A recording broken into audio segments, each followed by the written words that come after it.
Tingnan mo nga yung janitor oh. Iika-ika na nga. Ang bagal pang kumilos. Oo nga eh.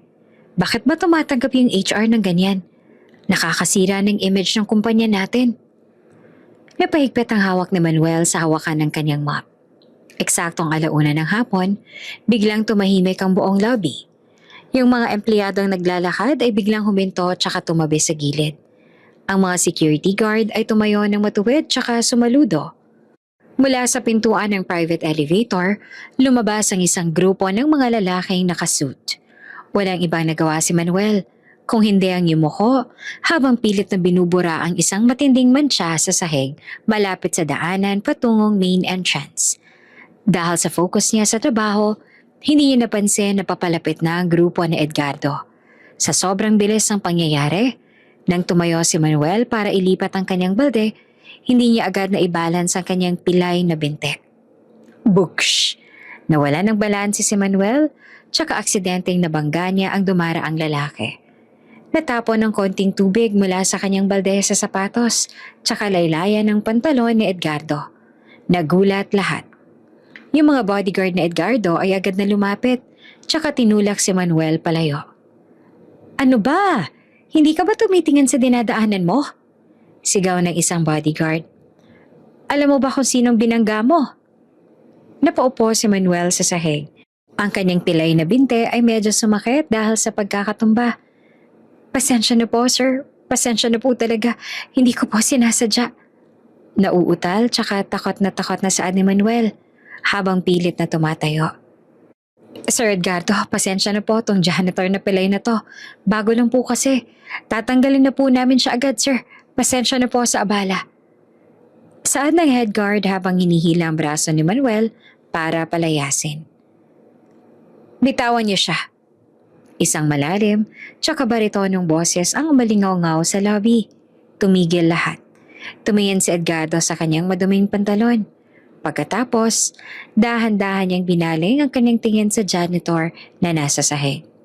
Si Manuel naman, sa kabila ng takot, ay dahan-dahang nag-angat ng tingin. Doon sa gitna ng lobby, nagtagpo ang kanilang mga mata. Ayos ka lang ba? Tanong ni Edgardo. Opo, sir. Ayos lang po ako. Sorry po talaga sa sapatos ninyo. Sagot ni Manuel habang pilit na tinatago ang panginginig ng kaniyang mga kamay. Nananatiling nakatitig si Edgardo kay Manuel. Pinagmasdan niya ang iika-ikang pagtayo nito. Anong pangalan mo? Tanong ni Edgardo.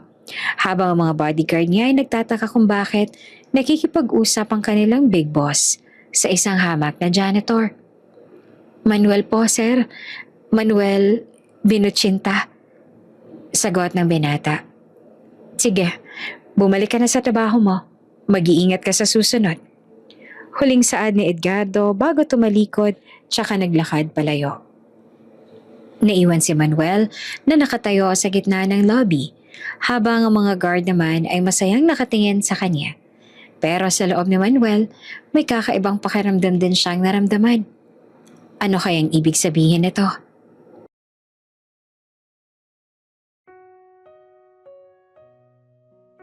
Malamig ang simoy ng hangin sa labas. Pero sa loob ng maliit na apartment sa dulo ng isang masikip na eskinita, damang-dama ang init sa loob. Yung apartment na yon ay malayo sa bahay na kinalakihan ni Edgardo. Pero para sa kanya, ito yung totoong bahay. Simple lamang ang gamit nila. Isang lumang lamesita, 2 silya, tsaka isang maliit na radyo na tumutugtog ng mga lumang kanta. Edgar, sigurado ka ba talaga rito? Baka nahihirapan ka na. Alam ko namang hindi ka sanay sa ganitong buhay. Malambing na saad ni Manuelisa habang dahan-dahang inilalapag ang platong may lamang pritong isda tsaka ginisang gulay sa lamesa. Hinawakan niya ang kanyang malaking tiyan na ramdamang bawat galaw ng baby sa loob. Ngumiti naman si Edgardo tsaka tumayo para tulungan ng asawa na maupo. Lisa, ilang beses ko bang sasabihin sa'yo? Mas pipiliin kong tumira sa kahit anong maliit na butas. Basta't kasama kita, tsaka ang anak natin.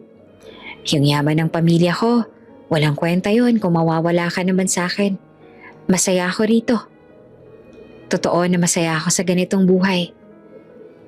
Pero yung mga magulang mo, si Mary Grace, baka hindi nila tayo tigilan. Pag-aalala ni Manuelisa. Hayaan mo sila. Malaki na ako, Lisa. Alam ko kung anong mahalaga sa buhay ko. At ikaw yon. Kayo ng baby natin. Sagot ni Edgardo, sabay halik sa noo ng asawa. Nagsimula na silang kumain. Masaya silang nagkakwentuhan tungkol sa mga plano nila para sa kanilang anak. Pinag-uusapan nila kung anong pangalan ang ibibigay nila, tsaka kung anong kulay ng pinturang ilalagay sa maliit na sulok na magsisilbing nursery ng bata. Gusto ko kung lalaki siya, kasing tapang mo siya, Edgar.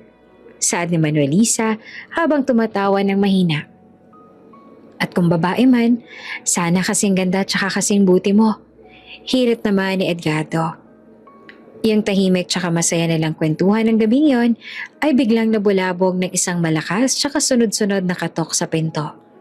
Walang ibang nagawa si Manuelisa kung hindi ang natatakot na mabaling ng tingin kay Edgardo na nung mga oras na yon naman ay kuryoso at natatakot na rin sa kung sino man ang nambubulabog sa tahimik nilang bahay. Nagkatinginan silang dalawa. Alam ni Edgardo kung sino ang nasa labas. Walang ibang kakatok ng ganon, kagaslaw, kundi yung mga taong nais sumira sa katahimikan nila. Dahan-dahan tumayo si Edgardo at saka binuksan ang pinto. Bumungad sa kanya ang tatay niya, yung nanay niya na si Doña Aurora, tsaka ang kapatid na si Mary Grace. Galit na galit ang kanilang mga mukha na para bang diring-dire sa paligid ng maliit na apartment. Anong ginagawa niyo rito? Tanong ni Edgardo na sinisiguradong malakas ang kanyang boses. Talagang dito ka na nakatira sa basurang to, Edgardo? Hindi mo pa alam na pinapahiya mo ang pamilya natin? Singhal ng tatay niya habang pumapasok sa loob ng walang pahintulot. Wala akong pakialam sa pangalan ng pamilya natin. Kung ang kapalit nun ay ang kaligayahan ko. Sagot ni Edgardo. Lumapit si Mary Grace kay Manuelisa na nakaupo pa rin sa hapagkainan. Tiningnan niya ito mula ulo hanggang paa na may halong pandidiri. At ikaw, babae ka. Akala mo ba talaga magiging parte ka ng pamilya namin? Tingnan mo nga ang sarili mo. Hampas lupa ka lang naggagamitin ng kapatid ko para makaahon sa hirap. Hindi totoo yan, Mary Grace. Mahal namin ang isa't isa. Pagtatanggol ni Manuelisa kahit na nanginginig ang kaniyang boses. Inilabas ng tatay ni Edgardo ang ilang makakapal na dokumento mula sa kanyang bag at saka ibanilibag ito sa lamesa sa tapat mismo ng pagkain ni na Edgardo. Pirmahan mo to, Edgardo. Ito ang waiver ng lahat ng mamanahin mo kung hindi mo iiwan ang babaeng yan ngayon din. At para sa iyo naman, Manuelisa, ito ang mga dokumento na magpapatunay na kaya naming bawiin lahat. Pati na ang kaligtasan ninyo. Kung hindi ka lalayo sa anak ko. Banta ng matanda. Tinatakot niyo ba kami? Galit na tanong ni Edgardo. Kahit anong papel pang ilabas ninyo, hindi ko iiwan si Manuelisa. At lalong hindi niyo siya pwedeng saktan. Edgardo anak, mag-isip ka naman. Sigaw ng nanay niya. Nadudungisan ang pangalan natin dahil sa pagpili mo sa isang hamak na babaeng to. Isipin mo na lamang reputasyon ng pamilya natin at hindi tong kalokohang to. Reputasyon? Yun lang ba mahalaga sa inyo? Paano naman ang nararamdaman ko? Paano yung apo ninyo na nasa sinapupunan ni Manuelisa? Balik na tanong na Edgardo. Hindi namin kikilalanin ng batang yan bilang kadugo namin kung galing siya sa isang tulad niya. Matalim na saad ni Mary Grace habang nakaturo kay Manuelisa. Wala siyang karapatan sa yaman natin. Huminga ng malalim si Edgardo, tsaka hinawakan ng mahigpit ang kamay ni Manuelisa. Kung ganon, wala na tayong dapat pag-usapan pa. Umalis na kayo rito. Hindi namin kailangan ang yaman ninyo. At mas lalong hindi namin kailangan ang mga dokumentong yan. Magsisisi ka, Edgardo. At sa oras na maghirap kayo, tsaka wala na kayong makain, huwag kang babalik sa amin na lumuluha. Bantaan ng tatay niya bago tumalikod para lumabas. Sumunod na rin ang nanay niya na tuloy-tuloy ang pagikbe dahil sa galit at hiya. Pero si Mary Grace ay naiwan pa ng ilang sandali sa loob ng pinto. Tumingin siya sa paligid ng apartment na parang may hinahanap. Hanggang sa magtagbo ang paningin nila ni Manuelisa. Lumapit si Mary Grace ng konti. Sapat lang para siya lang ang makarinig ng sasabihin niya. Habang abala si Edgardo sa pagsasara ng pinto sa likod ng kaniyang mga magulang, mabilis na bumulong si Mary Grace kay Manuelisa. Akala mo ba na nanalo ka na dahil pinili ka niya? Bulong ni Mary Grace na may kasamang nanilisik na mga mata. Tandaan mo to, Manuelisa. Hindi ako papayag na ang isang katulad mo ang sisira sa pamilya namin. Sisiguraduhin kong hindi mo mapapakinabangan ang kapatid ko. At mas lalong hindi isisilang ng maayos ang batang yan. Maghanda ka dahil hindi pa dito natatapos ang lahat. Napasinghap si Manuelisa, tsaka napahawak sa kanyang dibdib sa sobrang takot. Hindi siya makapagsalita habang pinapanood niyang lumabas si Mary Grace na may ngisi sa mga labi. Nang tuluyan ng makaalis ang pamilya niya, agad na binalingan ng tingin ni Edgardo ang asawa. Lisa, ayos ka lang ba? Anong sinabi niya sa'yo? Umiling si Manuelisa. Pilit na tinatago ang takot na nararamdaman. Wala, Edgar. Sabi niya lang na magsisisi raw tayo. Pero ayos lang ako. Huwag ka mag-aalala. Huwag mo silang intindihin. Nandito ako. Walang mangyayaring masama sa inyo. Pangako ni Edgardo habang niyayakap ang asawa. Pero sa dilim ng gabi, habang nakatingin si Manuelisa sa bintana, hindi niya maalis sa isip ang mga mata ni Mary Grace. Alam niyang hindi lang basta pananakot ang mga salitang binitawan ng hipag niya. Isang malaking banta iyon na magpapabago sa buhay nila magpakailanman. Edgar, tawag ni Manuelisa. Bakit mahal? Ipangako mo sa akin na kahit anong mangyari, poprotektahan mo yung anak natin, ha? Oo naman, Lisa. Poprotektahan ka siya sa abot ng makakaya ko. Poprotektahan ko kayong dalawa. Pangako yan. Sa kabila ng mga salitang yon, hindi mapigilan ni Manuelisa ang manginig sa takot dahil alam niyang hindi na magiging tahimik ang buhay nila, lalo na sa banta sa kanya ni Mary Grace. Habang nagliligpit sila ng pinagkainan, hindi mawala sa isip ni Manuelisa ang bawat dokumentong nakita niya sa lamesa. Alam niyang hindi titigil ang pamilya ni Edgardo hanggat hindi sila napaghihiwalay na dalawa.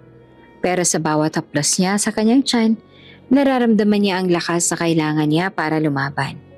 Para kay Edgardo at saka para sa batang malapit ang lumabas sa mundong puno ng galit tsaka paghihigante.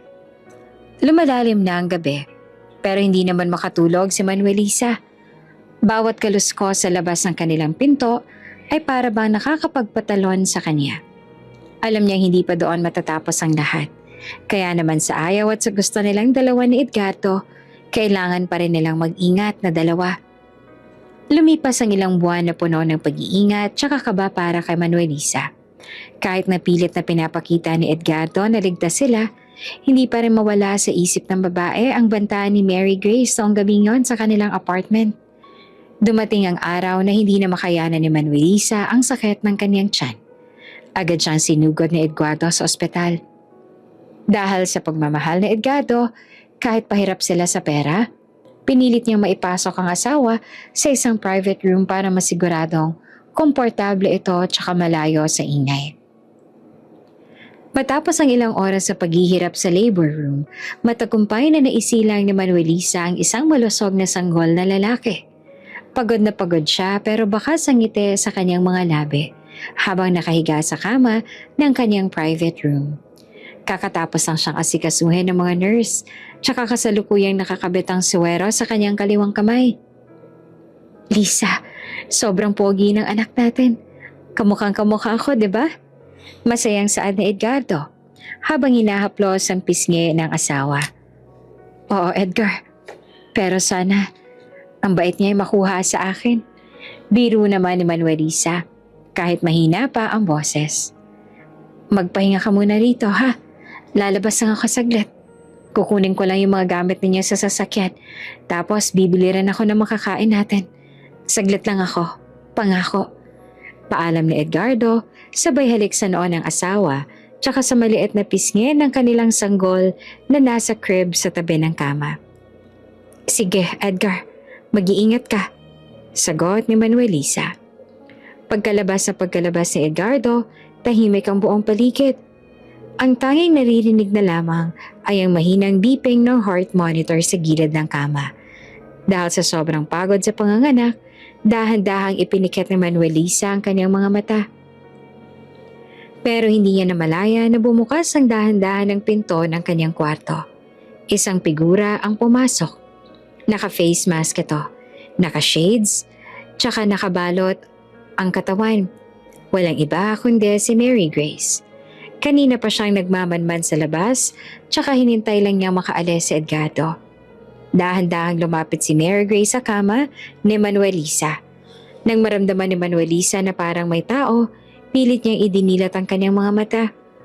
Nagulat siya na makita ang kanyang hipag na nakatayo sa tapat niya habang may dalang maliit na syringe na may lamang malinaw na likido. Mary Grace, anong ginagawa mo rito? Nauutal na tanong ni Manuelisa. Pilit niyang iginalaw ang kanyang katawan pero para bang nakadikit ito sa kama dahil sa panghihina. Hindi naman sumagot si Mary Grace. Sa halip, isang nakakangilabot na ngisi ang gumuhit sa kanyang mga labi sa likod ng mask.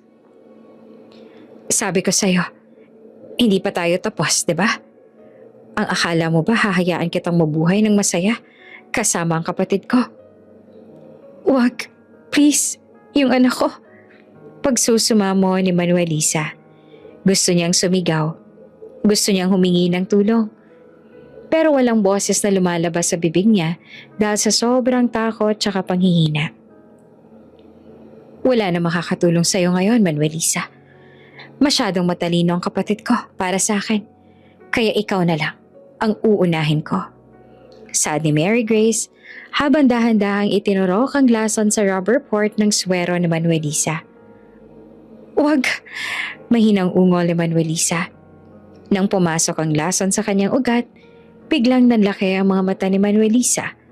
Naramdaman niya ang matinding hapde na para bang apoy na dumadaloy sa kanyang buong katawan. Namilipat siya sa sakit habang pilit na kumakawala sa mga tubo na nakakabit sa kanya.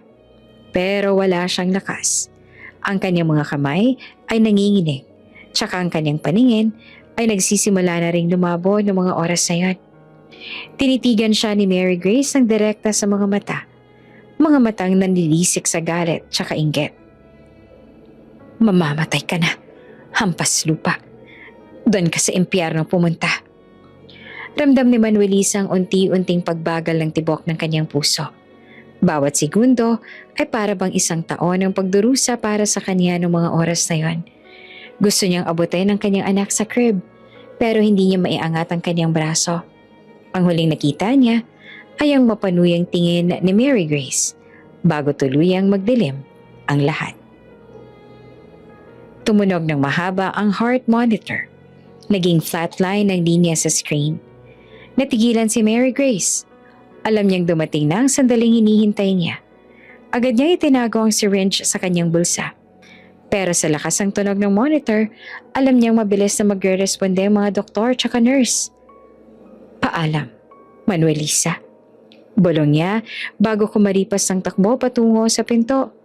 Mabilis siyang lumabas ang kwarto tsaka naglakad ng mabilis sa hallway ng ospital. Halos tumatakbo na siya para makalayo agad. Pero pagliko niya sa kanto ng pasilyo, hindi niya napansin ang isang nurse na nagtutulak ng medicine cart. Bugsh! Nagkabungguan silang dalawa. Nalaglag ang ilang gamot mula sa cart. Ay, sorry po ma'am, pasensya na po. Sad ng nurse habang nagmamadaling pulutin ang mga gamot. Hindi naman sumagot si Mary Grace. Bahagyang nahulog ang kanyang shades kaya nagkatitigan silang dalawa ng nurse.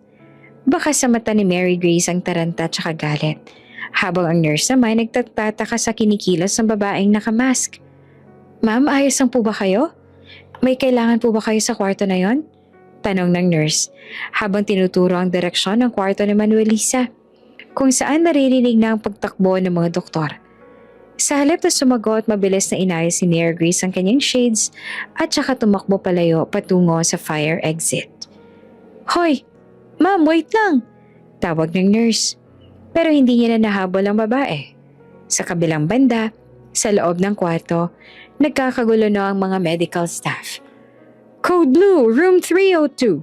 Bilisan ninyo na wala ng pulso ang pasyente," sigaw ng isang doktor habang sinisimula ng CPR kay Manuelisa. "Ihanda niyong defibrillator. Charge to 200. Utos pa ng isa.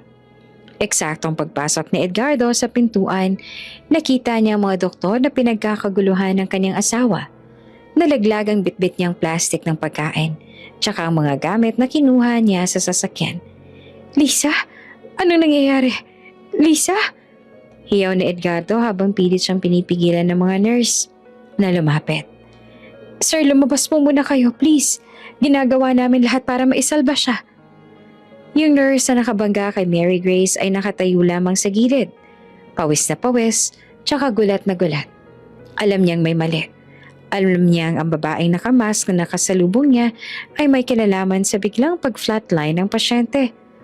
Pero sa dami ng tao sa ospital, tsaka dahil nakatakip ang mukha nito, hindi siya sigurado kung sinong ituturo niya sa mga pulis sa oras na magtanong ang mga to. Ang tanging malinaw na tunog lamang ng oras na yon ay ang flatline mula sa heart monitor na para bang sumusugat sa puso ni Edgardo noong mga oras na yon. Habang si Mary Grace naman ay may ngisi na sa labi habang mabilis ang tumatakas palayo sa ospital na yon. Himalang nakaligtas si Manuelisa kahit idineklara ng flatline ng puso niya. Hindi sumuko ang mga doktor hanggang sa muling tumibok ito. Pero ang tagumpay na yon ay may kaakibat na kapalit. Yung laso na itinurok ni Mary Grace ay nagdulot ng matinding pinsala sa nervous system niya. Nagising si Manuelisa matapos ang ilang araw pero hindi na siya yung dating masiglang babae. Paralisado na ang buong katawan niya mula leeg pababa. Tsaka kahit anong pilit niyang bumuka ang bibig, walang boses na lumalabas. Napipi siya dahil sa trauma. Tsaka epekto na rin ng kemikal sa kanyang lalamunan.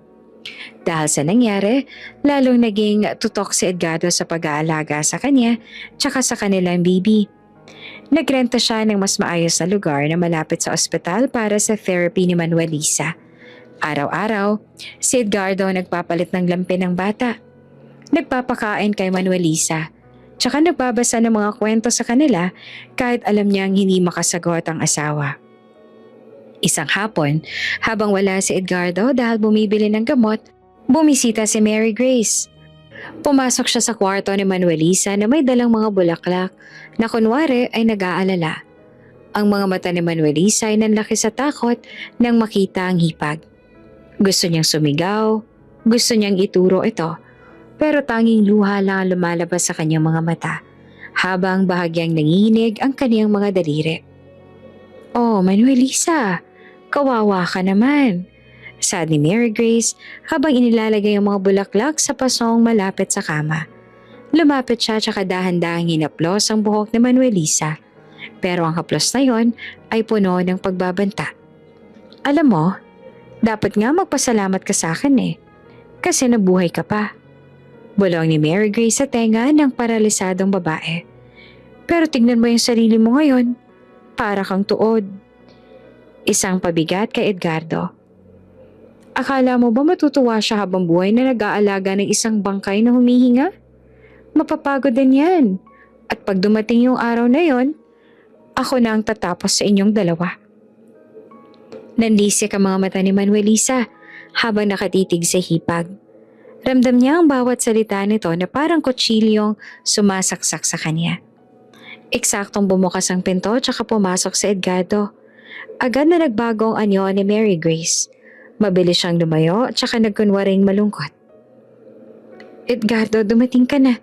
Kanina ko pang kinakausap tong si Manuelisa. Baka sakaling mag-react siya." Saad ni Mary Grace habang pinupunasan ng mga matang wala namang luha. "Salamat sa pagbisita, Mary Grace. Pero kailangan niya na magpahinga." Seryosong sagot naman ni Edgardo. Hindi niya magawang ngumiti kahit sa sariling kapatid. Magmula nang mangyari ang insidente sa ospital, mas lalong naging protective si Edgardo. Hindi na siya pumapayag na may lumapit sa mag-ina niya nang hindi niya alam. Galit ka ba sa akin, kuya? Gusto ko lang namang tumulong. Pagpapaawa ni Mary Grace. Hindi ako galit, Mary Grace. Pagod lang ako.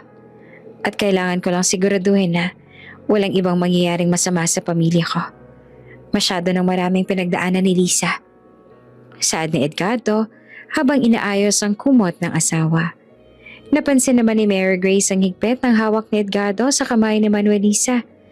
Sa halip na mawala ang mag-ina sa buhay nito, lalo lang silang naging sentro ng mundo ni Edgardo. Mas lalong nag-alab ang galit at inggit sa puso ni Mary Grace. Pakiramdam niya, ninanakaw ni Manuelisa ang atensyong dapat ay sa kanya. Pag-uwi ni Mary Grace sa mansyon ng gabing yon, nadatnan niya ang tatay niya sa study room. Papasok sana siya para humingi ng pera nang marinig niyang may kausap ito. Sumilip siya sa bahagyang nakabukas sa pinto. Nandoon ang abogado ng pamilya. Sigurado po ba kayo rito, sir? Tanong ng abogado. Oo, ayusin mo yung mga dokumento. Binabago ko na yung last will and testament ko. Sad ng tatay niya. Si Edgardo lang ang tanging inaasahan ko sa negosyo. At yung apo ko, kahit pa sa labas yun ang galing, siyang magpapatuloy ng pangalan namin. Lahat ng yaman ng pamilya ko, yung mga share sa kumpanya, yung mga lupain, pati ito ang mansyon. Mapupunta lahat kay Edgardo at saka sa anak niya. Napatakip ng bibig si Mary Grace. E paano naman po si Mary Grace? Tanong ng abogado. Si Mary Grace? Alam naman nating lahat na patapon ng buhay ng batang yan. Wala siyang alam sa negosyo kundi ang maglustay ng pera. Bibigyan ko siya ng maliit na allowance buwan-buwan. Sapat na yon para mabuhay siya. Pero ang kontrol sa yaman, kay Edgardo lahat yan. Sagot ng tatay niya nang walang pag-aalinlangan. Nanginginig sa galit si Mary Grace habang nakikinig sa labas. Palaging ganito. Palaging si Edgardo ang magaling. Palaging si Edgardo ang bida. Kahit pa nagrebelde ito tsaka tumira sa maliit na apartment, ito pa rin ang paborito nila. At ngayon, pati yung anak nito na galing sa mahirap na babae, yung magmamana ng lahat? Hindi pwede to. Bulong ni Mary Grace sa sarili habang naglalakad palayo sa study room. Hindi ako papayag na mapunta sa kanila lahat habang ako magiging parang pulubi na umaasa sa limos.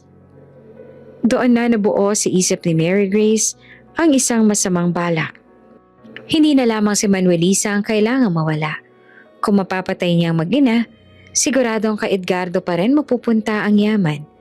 At kung mapapatay niya rin si Edgardo, siya na lang ang matitirang tagapagmana. Kung kailangang ubusin ko kayong lahat para makuha ang akin, gagawin ko.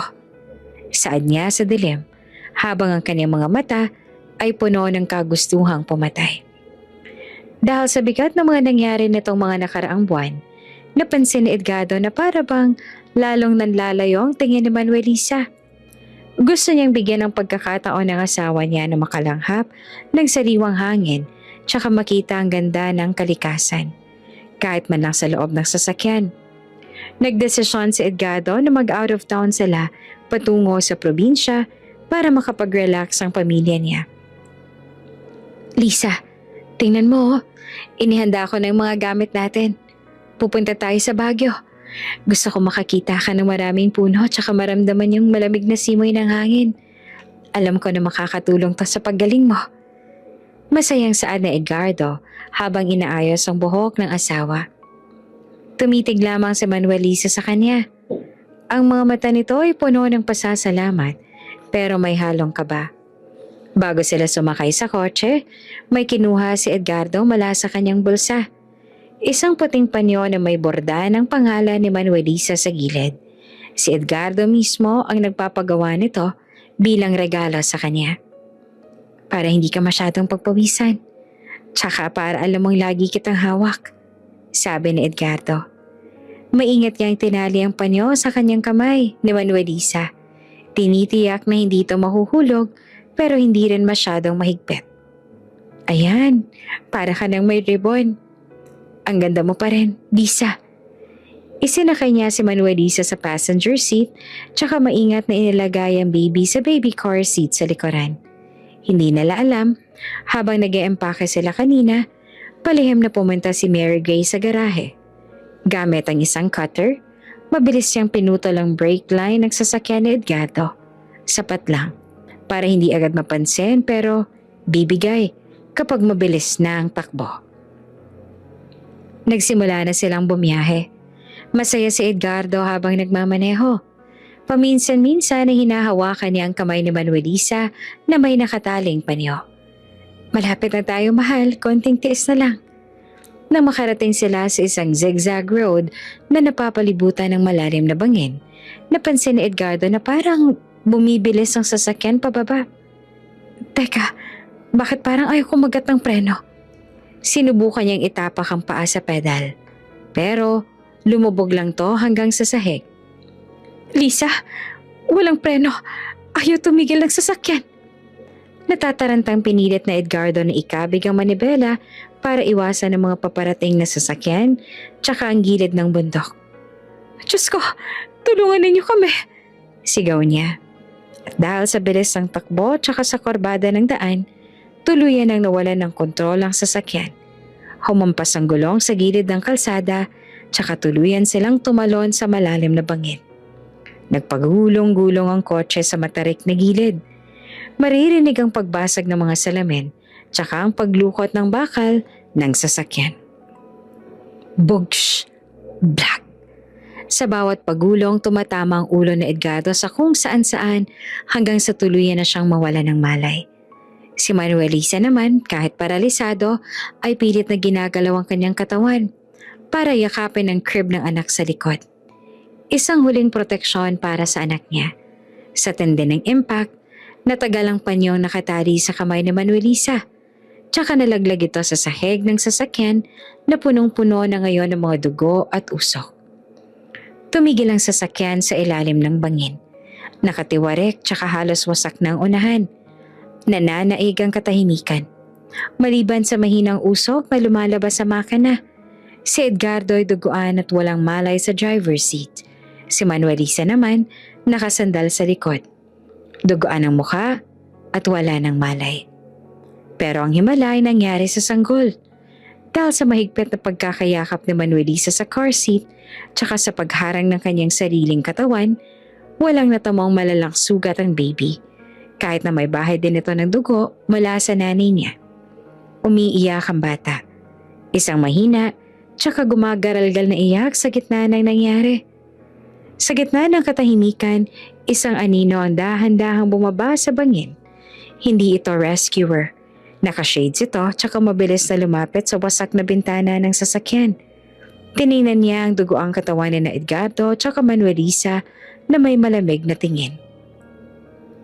Tapos na ang paghihirap ninyo. Bulong ni Mary Grace. Isinuot niya ang kanyang guantes tsaka dahan-dahang dinukot ang umiiyak na baby mula sa car seat. Kinuha rin niya ang dugoang panyo na nalaglag sa sahig bago mabilis na tumalikod tsaka umakyat pa itaas. Dala-dala yung batang naiwan ng kanyang kapatid tsaka hipag na para bang wala ng buhay sa loob ng sirang kotse.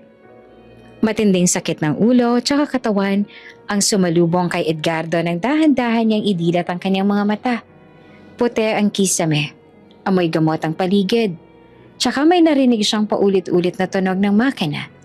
Sinubukan niyang bumangon pero agad siyang napadaing dahil sa benda sa kanyang ulo tsaka sa mga pasa sa buong katawan. Gising na siya, tawagin ninyong doktor, sigaw ng isang nurse. Lisa, yung anak ko. Garalgal na boses na Edgardo habang pilit na inaabot ang gilid ng kama. Nasaan ang asawa ko? Nasaan ang baby ko? Pumasok ang kanyang mga magulang sa kwarto. Bakas ang pag-aalala sa mukha ni nanay niya. Habang ang tatay niya naman ay seryoso lang na nakatayo sa paanan ng kama. Anak, salamat sa Diyos at gising ka na. Saad ng nanay niya habang pilit na hinahawakan ng kamay ni Edgardo. Nasaan sila, Ma? Si Manuelisa, yung anak ko, nasaan? Tanong ni Edgardo. Mas malakas na ang boses ngayon dahil sa kaba. Edgardo, magpahinga ka muna. Masyadong malubhang tinamumong sugat. Sagot ng tatay niya. Hindi ako magpapahinga hanggat hindi ko sila nakikita. Amok na Edgardo. Tinanggal niya ang nakakabit na swero sa kanyang kamay kahit dumudugo ito. Bakit niyo ako inuna? Dapat silang niligtas ninyo. Silang mas kailangan ng tulong at hindi ako. Iniligtas ka ng rescuer dahil ikaw ang madaling makuha sa harap. Huwag mo kaming sigawan. Kami nagbayad ng lahat dito sa ospital. Sigaw ng tatay niya na nawawala na rin ng pasensya. Wala akong pakialam sa pera ninyo. Kung namatay sila dahil sa bagal ninyo, hindi ko kayo mapapatawad. Bulyaw ni Edgardo bago pilit na tumayo at saka lumabas ng kwarto kahit iika-ika tsaka nangihina. Hindi siya nagpatigil sa mga nurse o sa kanyang mga magulang. Gamit ang natitirang lakas, sumakay siya sa isang taxi tsaka bumalik sa lugar ng aksidente. Pagdating niya sa Zigzag Road, nandun pa rin ang mga pulis tsaka mga rescuers. Nakita niya ang isang stretcher na itinaas mula sa bangin.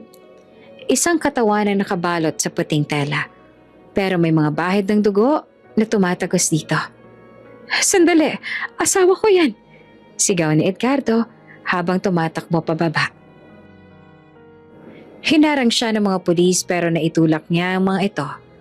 Nang maabot niya ang stretcher, dahan-dahan niyang itinaas ang telang nakatakip sa mukha. Doon ay bumungad sa kanya ang maputla, duguan, tsaka malamig na mukha ni Manuelisa. Wala na tong buhay. Ang asawa niya na pinili niya makasama habang buhay ay pumanaw na. Lisa, hindi.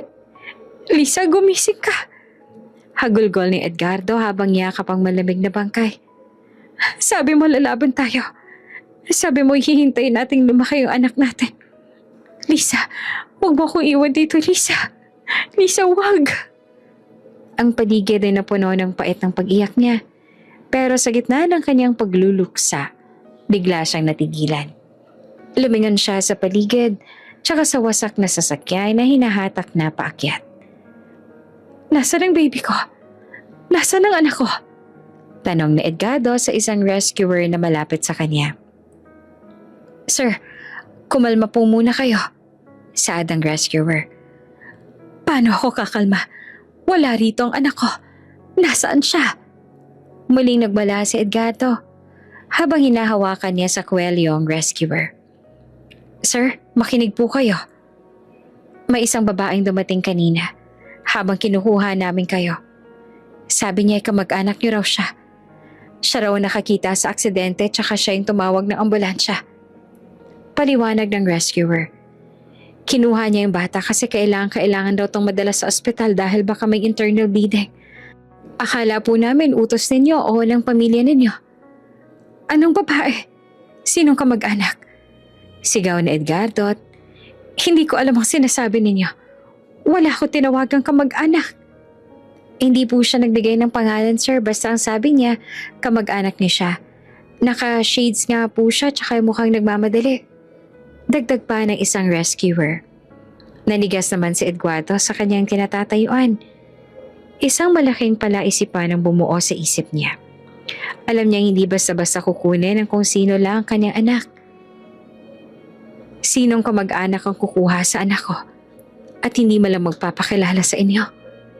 Tsaka, bakit wala siya sa ospital kung saan ako dinala? Tanong ni Edgardo sa sarili, habang ang galit ng kanyang puso ay unti-unting napapalitan ng matinding kaba para sa kaligtasan ng anak niya. Habang ang lahat ay nakatuon sa nangyari sa bangin, mabilis naman na nagmamaneho si Mary Grace palayo sa lugar. Sa backseat ng kanyang sasakyan nakalagay ang baby. Hindi tumitigil ang bata sa pag-iyak. Ang bawat luha nito ay para bang pinapasabog ang tenga ni Mary Grace, nakasalukuyang puno ng adrenaline, tsaka takot na baka may nakakita sa kanya. Tumahimik ka. Sabi ng tumahimik ka eh. Sigaw ni Mary Grace sa baby, habang mahigpit ang hawak niya sa manibela. Pero lalong lumakas ang iyak ng bata. Uhaw na ito, natatakot, tsaka ramdamang sakit ng mga galas sa katawan. Dahil sa sobrang ines at pagkabanas, itinigil ni Mary Grace ang sasakyan sa gilid ng isang madilim na kalsada. Lumingon siya sa likod at nakita ang dugoang panyo ni Manuelisa na nakuha niya sa loob na wasak na kotse. Kinuha niya ang panyo, walang awa niyang ibinalot ito sa maliit na mukha ng bata, tsaka ipinambusal sa bibig nito para pilit na patahimikin. Ayan, dyan ka mag-ingay sa loob niyan.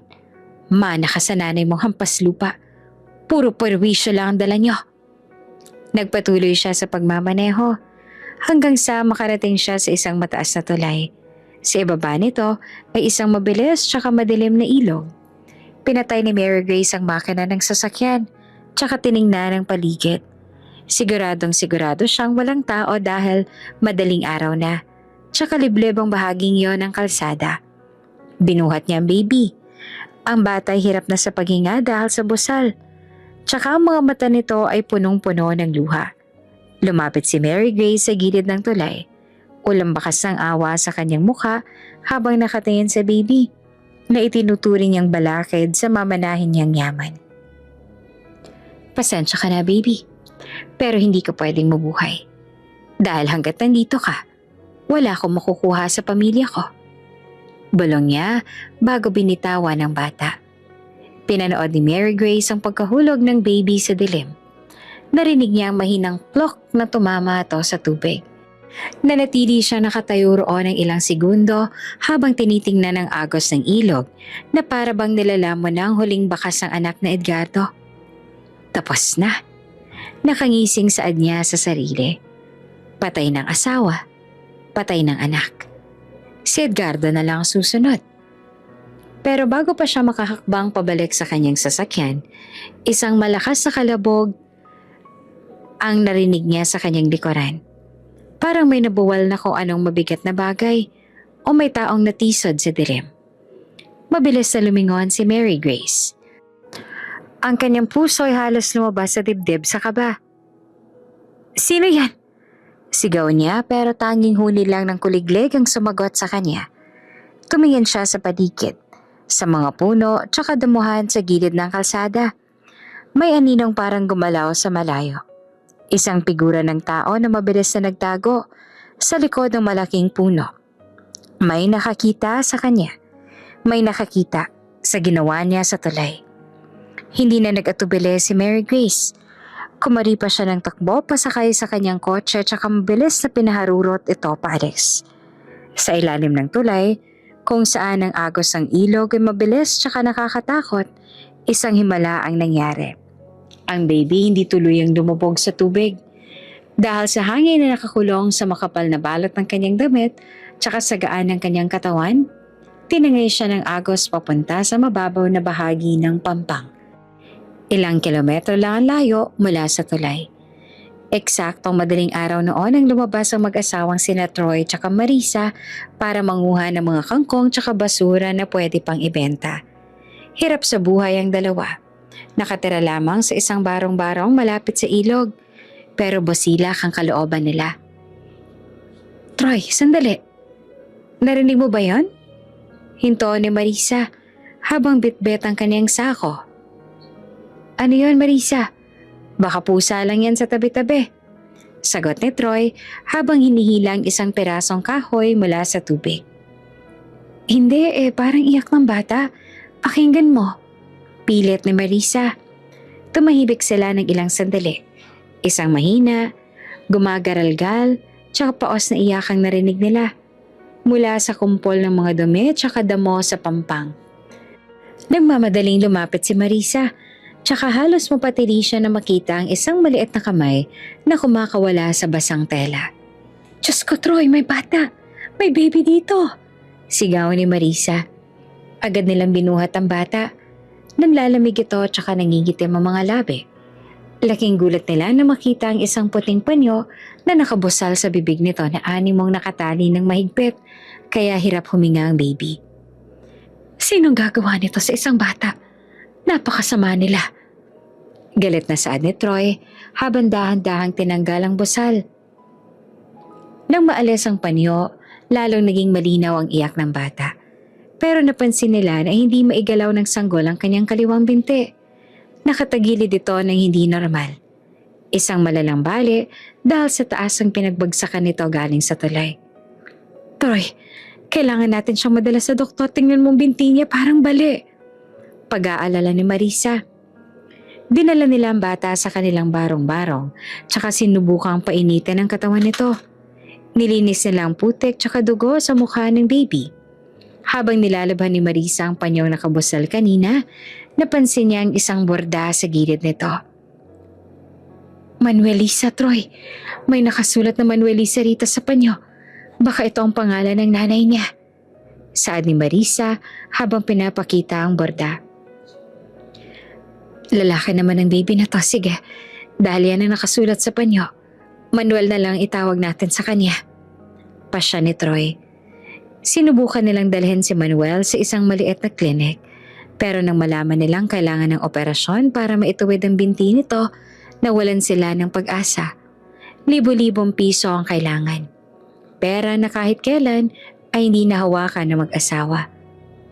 Wala tayong perang ganong kalaki sa operasyon. Marisa, kahit ibenta ko pa tong barong-barong natin, hindi sasapat yan para sa operasyon. Malungkot na sabi ni Troy habang tinititigan ng bata na mahimbing lang natutulog matapos mapainom ng gatas na hiningi lang nila sa kapitbahay. Hayaan ba natin ganito siya habang buhay? Tanong ni Marisa na umiiyak na. Gagawa tayo ng paraan para gumaling yung mga sugat niya. Pero yung binti niya, mukhang hindi na talaga ito matutuwid. Puntong hininga ni Troy.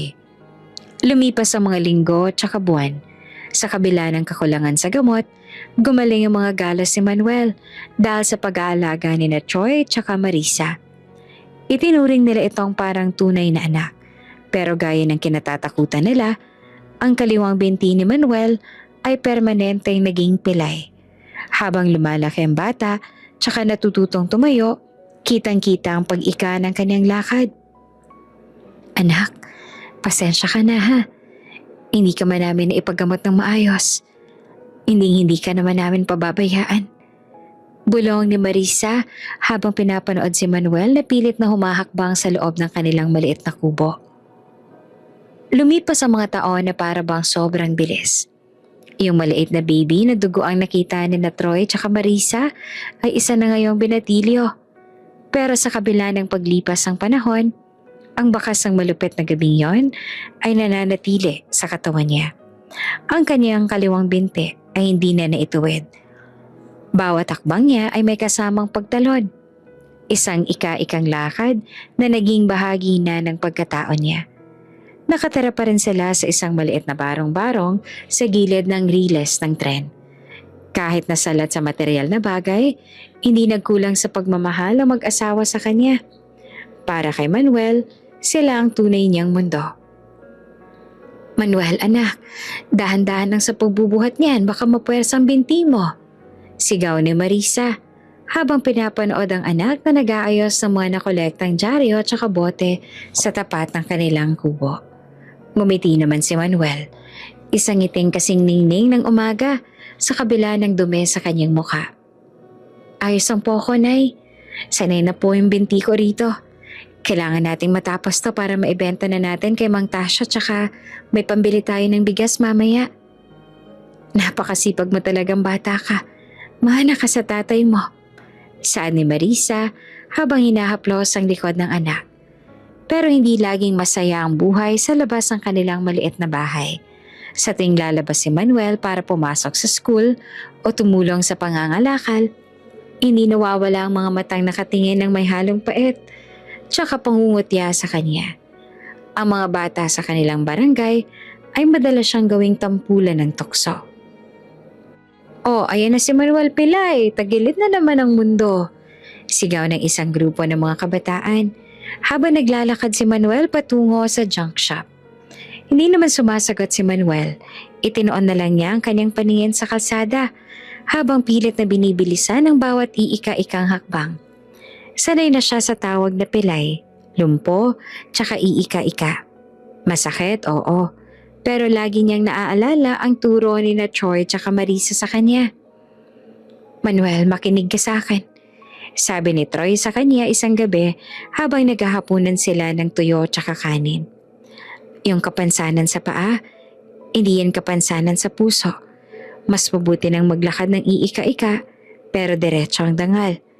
Kesa naman sa taong maayos ang lakad pero baluktot naman ang budi. Ang mahalaga, ang busilak na puso, anak. Yan ang hindi mananakaw sa'yo. Opo, tay. Hindi ko po sila papatulan. Sagot ni Manuel noon. Isang gabi, habang nag-aayos ang kanyang mga gamit sa isang lumang karton na nagsisilbing cabinet, kinuha ni Manuel ang isang bagay na itinago niya sa loob ng maraming taon. Ito ay ang puting panyo. Kupas na ito na may mga mantsa ng lumang dugo na hindi na natanggal kahit ilang beses labhan. Pero malinaw pa rin ang borda sa gilid. Manuelisa. Ito ang panyong nakabusal sa kanya nung baby pa siya. Sabi ni Marisa, ito ang tanging damit na kasama niya nung makita siya sa Pampang. Para kay Manuel, ito ang tanging koneksyon niya sa nakaraan niya, sa mga magulang na hindi niya nakilala. Nay, sa tingin niyo po ba, buhay pa yung totoong nanay ko? Tanong ni Manuel habang pinagmamasdan ng panyo sa ilalim ng liwanag ng isang gasera. Napabuntong hininga naman si Marisa tsaka lumapit sa kanya. Hindi natin alam, anak. Pero kung sino man ang nagmamay-ari ng panyong yan, siguradong mahal na mahal ka niya. At siguro, kung nasan man siya, pinapanood ka niya. Sana po magkita na kami balang araw. Gusto ko lang pong itanong kung bakit ako napunta sa ilog. Bulong ni Manuel. Isang buntong hininga lang pinakawalan ni Manuel bago siya tuluyang nakatulog. Pero ang kanyang panaginip ay hindi naging tahimik. Sa kanyang panaginip napapaligiran siya ng puting usok. Sa gitna ng usok na yon, may isang babaeng nakasuot ng mahabang puting damit. Hindi niya makita ng malinaw ang mukha nito. Pero nararamdaman niya ang matinding kalungkutan na nagmumula rito. Ang babae ay umiiyak. Bawat tikbinata sa kanya ay para bang sumusikip ang puso ni Manuel sa tuwing maririnig lahat ng yon. Dahan-dahang itinaas ng babae ang kanyang kamay tsaka tinuro ang isang direksyon. Sinanda naman ni Manuel ang tinuturo nito. Sa dulo ng paningin niya, nakita niya ang isang building. Isang building na gawa sa salamin tsaka bakal. Alam niya ang building na yon dahil kilala yon sa lugar nila. Nagising si Manuel na pawis na pawis. Ang kanyang puso ay mabilis ang tibok. Napahawak siya sa panyong nasa tabi ng kanyang unan. Bakit niya napapanaginipan ng building na yon? Tsaka sino ang babaeng nakaputi na para bang humihingi ng tulong sa kanya? Anong ibig sabihin nun? Tanong ni Manuel sa sarili habang nakatingin sa dilim. Sa mga sumunod na araw, hindi nawala sa isip ni Manuel ang building na iyon. Habang naglalakad siya sa mga kalye ng Maynila para mangalakal, paminsan-minsan ay natatanaw niya ang tuktok ng building mula sa malayo. Isang araw, makakapunta rin ako dyan. Bulong ni Manuel sa sarili. Hahanapin ko ang sagot sa kung sino ba talaga ako. Maraming taon na ang lumipas, simula nang mangyari ang lahat. Si Edgardo hindi na yung masiyahin, tsaka mapagmahal na lalaking nakilala ni Manuelisa noon. Ang kanyang mga mata na dati puno ng ningning ay naging malamig tsaka matigas na parang bato. Sa paglipas ng halos 2 dekada, naging isa siya sa pinakamakapangyarihang negosyante sa bansa. Pero kahit na ganon, malungkot pa rin siya sa tagumpay na meron siya. Sir, narito na po mga dokumentong hinihingi ninyo tungkol sa investigasyon. Saad ng kanyang personal assistant habang inilalapag ang isang makapal na folder sa lamesa. Hindi naman lumingon si Edgardo. Iwan mo dyan. Salamat. Magmula nang mamatay si Manuelisa tsaka mawala ang anak nila, hindi na tumigil si Eduardo sa paghahanap ng katotohanan. Alam niyang hindi aksidente ang nangyari sa Zigzag Road sa loob ng maraming taon. Palihim siyang nag-ipon ng mga ebidensya, kumuha ng mga private investigator, tsaka binalikan ang bawat detalye ng trahedya. At sa huli, lahat ng ebidensya tumuturo sa isang tao, si Mary Grace. Natuklasan ni Edgardo na hindi lamang yon ang kanyang mag-ina ang binalak patayin ni Mary Grace. Maging ang kanilang mga magulang ay unti-unti ring nilason ng babae sa pamamagitan ng pagpapalit ng kanilang mga gamot para mabilis ang pagkamatay ng mga to, tsaka makuha ang mana. Ang saksi na nakakita sa kanya sa tulay nung gabing yon, gabing tinapon ng babae ay natagpuan din na Edgardo. Isang dating palaboy na ngayon ay handa ng tumistigo laban sa kanya. Maging yung nurse na nakabanggaan niya sa ospital ay nagbigay na rin ng statement. At gaya ng nalaman niya sa palaboy, yun din ang nalaman niya sa nurse sa ospital nang mangyari yon kay Manuelisa.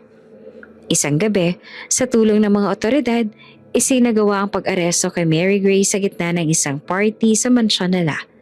Hiyawan tsaka bulungan ng namayani ng posasa ng dati ay tiningala ng lahat. Anong ibig sabihin nito, Edgardo? Kuya, bitawan niyo ako. Wala akong ginagawa. Sigaw ni Mary Grace habang pilit na kumakawala sa mga pulis. Tapos ng pagpapanggap mo, Mary Grace. Malamig na saad ni Edgardo habang nakatayo sa harap niya. Alam ko na lahat. Yung preno ng sasakyan ko, ang laso na swero ni Manuelisa, tsaka ang pagpatay mo kina mama, tsaka papa para sa pera. Hayop ka. Sarili mong dugot laman na gawa mong pagtangkaan. Wala kayong ebidensya. Gawa-gawa lang yan. Bulyaw ni Mary Grace, pero ang kanyang mga mata ay kakikitaan na ng matinding takot. May mga saksi ako. At may mga dokumento akong nakuha mula sa mga tauhan mong binayaran mo para manahimik. Sagot ni Edgardo. Mabulok ka sa kulungan. Habang sinasakay si Mary Grace sa presinto, bigla itong tumigil tsaka humarap kay Edgardo. Ang kanyang takot ay napalitan ng isang nakakakilabot na tawa. Isang tawang parang nababaliw na sa mga nangyayari. Sige, ipakulong mo ako, Edgardo. Akala mo ba mananalo ka na? Nanilisik ang mga mata ni Mary Grace. Kahit mabulok ako rito, hindi mo makikita ang anak mo. At huwag ka nang umasa. Matagal na siyang pinagpiyastahan ng mga isda sa ilog. Pinanonood ko siyang mahulog. Edgardo, pinanood ko siyang mamatay. Napahawak si Edgardo sa kanyang dibdib. Kahit alam niyang may posibilidad na patay na nga ang bata, iyong marinig yon mula sa mismong bibig ng pumatay ay para bang muling pumatay ng pag-asa niya. Dalhin niyo na yan, sigaw ni Edgardo habang pilit na tinatago ang panginginig ng kanyang boses. Nakaalis na ang mga pulis, pero ang mga salita ni Mary Grace ay paulit-ulit na umaalingaw-ngaw sa isip na Edgardo. Umupo siya sa gilid ng kalsada at saka napayuko. Kahit maipakulong niya na ang mastermind, hindi pa rin buo ang pagkatao niya. Pakiramdam niya ay nabigo siya bilang ama tsaka asawa. Lisa, patawarin mo ako. Bulong niya sa hangin. Pero sa kabila ng sinabi ni Mary Grace, may maliit na bahagi sa puso ni Edgardo ang nagsasabing buhay pa ang kanyang anak. Kung buhay ka man, nasan ka? Tanong niya habang nakatingin sa malayo. Sa mga sumunod na buwan pagkatapos ng pagkakakulong ni Mary Grace, mas lalong naging tutok si Edgardo sa trabaho. Ito na lang ang paraan niya para makalimot. Pero bawat batang makikita niya sa kalsada ay para bang nagpapaalala sa kanya saan nawala niyang anak. Sir, kailangan po natin ng dagdag na tauhan sa maintenance department para sa main lobby. Marami pong nagrereklamo na hindi na masyadong malinis ang mga salamin. Ulat ng kanyang operations manager. Mag-hire kayo ng kahit sino. Basta masipag tsaka mapagkakatiwalaan. Hindi ko kailangan ng matalino. Kailangan ko lang ng taong marunong magpahalaga sa trabaho. Sagot ni Edgardo nang hindi tumitingin sa manager. Nay, Tay, tanggap na ako bilang janitor sa malaking building na yon. Masayang balita ni Manuel kina Marisa at saka Troy. Mag-ingat ka roon anak ha, malaking lugar yon, baka mapagod yung binti mo. Paalala ni Marisa. Ayos lang po ako. Basta para sa inyo kakayanin ko. Sagot ni Manuel. Nagsimula ang unang araw ni Manuel sa trabaho na may halong kaba at saka pananabik. Bitbit ang kanyang lumang backpack na naglalaman ng baong kanin tsaka tuyo. Dahan-dahan siyang pumasok sa malaking lobby ng building. Ang sahig ay gawa sa marmol na para bang salamin sa sobrang kintab. Tsaka ang malalaking kisame ay may mga nakasabit na chandelier. Para kay Manuel na lumaki sa gilid ng riles tsaka sa kubo na gawa sa pinagtagpi-tagping yero, ang makapasok sa ganitong klase ng lugar ay parang panaginip sa kanya. Tsaka pangarap na natupad. Hoy, ikaw! Yung pilay na janitor! Sigaw ng isang security guard na nakatayo malapit sa metal detector. Dito ang daan para sa mga service staff. Huwag kang humarang sa dadaanan ng mga big bosses. Baka madumihan mo pa yung carpet. Tumungo si Manuel. Pilit na binibilisan ang kanyang ika-ikang lakad. Pasensya na po sir, bago lang po ako rito. Mahinang saad niya. Kahit bago ka pa o dati, ayusin mo yung lakad mo. Para kang tutubin na nabalian ng pakpak. Tawa ng isa pang guard. Naghalakaka ng mga to habang pinapanood si Manuel na hirap ibalanse ang kanyang katawan habang bitbit ang mabigat na mop tsaka balde ng tubig. Hindi na lang kumibo si Manuel. Sanay na siya sa ganitong trato. Ang mahalaga sa kanya ay ang trabaho. Kailangan niyang kumita para sa gamot ni Marisa tsaka para sa pagkain ni na Troy. Ibinigay sa kanya ang trabaho na panatilihing malinis ang main lobby tsaka yung tapat ng mga elevator, kung saan dumadaan ang mga pinakamataas na opisyal ng kumpanya. Sa buong umaga, walang ginawa si Manuel kundi ang maglampaso. Bawat bakas ng sapatos sa makintab na sahig ay agad niyang binubura. Habang nagtatrabaho, hindi niya naman mapigilang tumingin sa malaking portrait na nakasabit sa gitna ng lobby. Larawan niyo ng isang lalaki na may matikas na tindig, seryosong mukha, pero may bakas ng matinding lungkot sa mga mata. Edgardo Velasquez, CEO. Basa ni Manuel sa marker sa ilalim ng painting. Ang yaman siguro ng taong to. Bulong ni Manuel sa sarili habang pinupunasan ng salamin sa paligid ng portrait. Pero bakit parang hindi siya masaya? Dumaan ang mga oras at dumating ang dagsa ng mga empleyado para sa kanilang lunch break. Nagmisulang dagat ng mga taong nakabarong tsaka corporate attire ang lobby. Si Manuel naman ay nananatili sa isang sulok habang hinihintay na kumonte ang tao para malampaso ng mga natapon na kape tsaka putik mula sa labas. Tingnan mo yung janitor iika-ika na nga ang bakal pang kumilos. Narinig yung bulong ng isang babaeng empleyado habang dumadaan sa harap niya. Oo nga bakit ba kasi tumatanggap yung HR ng ganyan? Nakakasira tuloy ng image ng kumpanya natin. Sagot naman ng kasama nito. Napahigpit yung hawak ni Manuel sa hawakan ng kanyang mop. Gusto niyang sabihin na kahit ganito ang binti niya, malinis naman ang konsensya niya, tsaka masipag naman siya magtrabaho. Pero pinili niyang manahimik. Ipinagpatuloy niya ang paglilinis hanggang sa halos kumintab na ang buong paligid. Eksaktong 1:00 ng hapon, biglang tumahimik ang buong lobby. Ang mga empleyadong naglalakad ay biglang huminto at saka tumabi sa gilid. Ang mga security guard ay tumayo ng matuwid tsaka sumaludo. Mula sa pintuan ng private elevator, lumabas ang isang grupo ng mga lalaking nakasuit. Sa gitna nila ay ang lalaki nasa portrait, si Edgardo. Naglalakad si Edgardo ng mabilis habang may hawak na cellphone sa kabilang kamay tsaka para bang may kausap na mahalagang kliyente. Ang kanyang mukha ay seryoso tsaka walang emosyon. Hindi siya tumitingin sa mga taong bumabati sa kanya. Ang kanyang paningin ay diretso lang sa unahan. Si Manuel naman kasalukuyang nakayuko. Habang pilit na binubura ang isang matinding mantsa sa sahig malapit sa daanan patungong main entrance.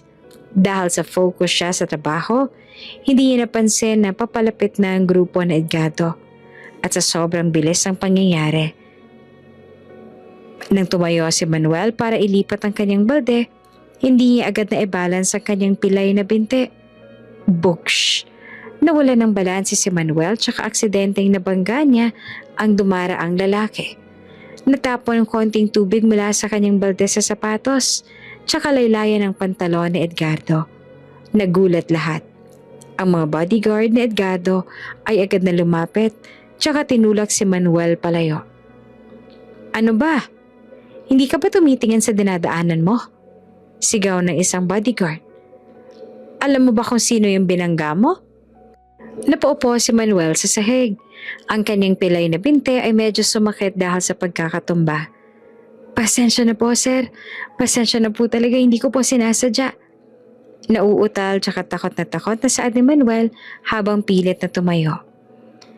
Yung mga security guard na nanlalait sa kanya kanina ay nagmamadaling lumapit. Sir Edgardo, pasensya na po. Tong janitor na pilay na to. Bago lang po kasi. Tatanggalin na po namin siya agad, sir. Pasensya na po talaga sa abala. Sad ng head guard habang hinihila ang braso ni Manuel para palayasin. Bitawan niyo siya. Isang malalim tsaka baritonong boses ang umalingaw-ngaw sa lobby. Tumigil lahat. Tumingin si Edgardo sa kanya. Maduming pantalon.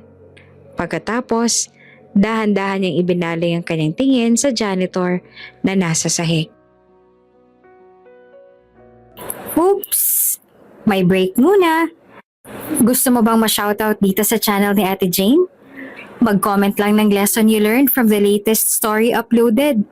Dahil pipili kami ng isang best comment of the day para i-shoutout sa susunod na upload.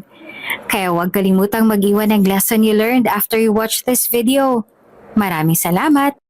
Shoutout nga pala kina Filipina Panganiban from Batangas City, Losita Palmero from Daet, Camarines Norte, at Crescenta de la Cruz. Sa ating mga taga-subaybay, paki-comment naman po sa baba kung taga saan kayo para alam ko kung hanggang saan na maabot ang mga kwento ni Ate Jane at para ma-shoutout ko rin kayo sa mga susunod pang mga kwento. Maraming salamat sa pakikinig.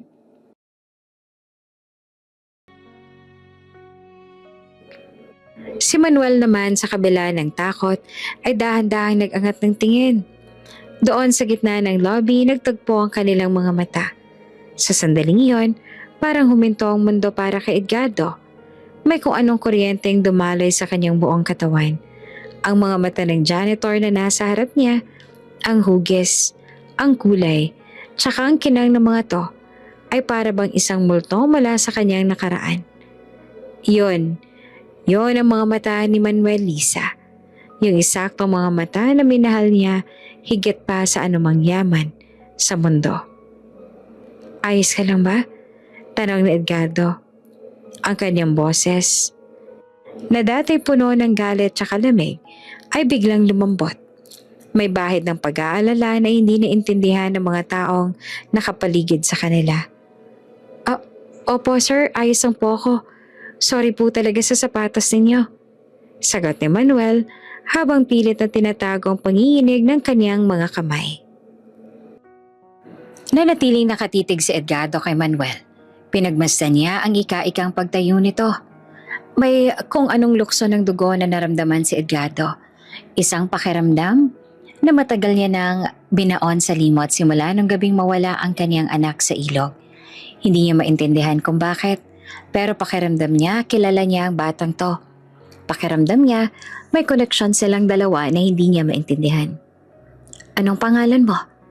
Tanong ni Edgardo habang ang mga bodyguard niya ay nagtataka kung bakit nakikipag-usap ang kanilang big boss sa isang hamak na janitor.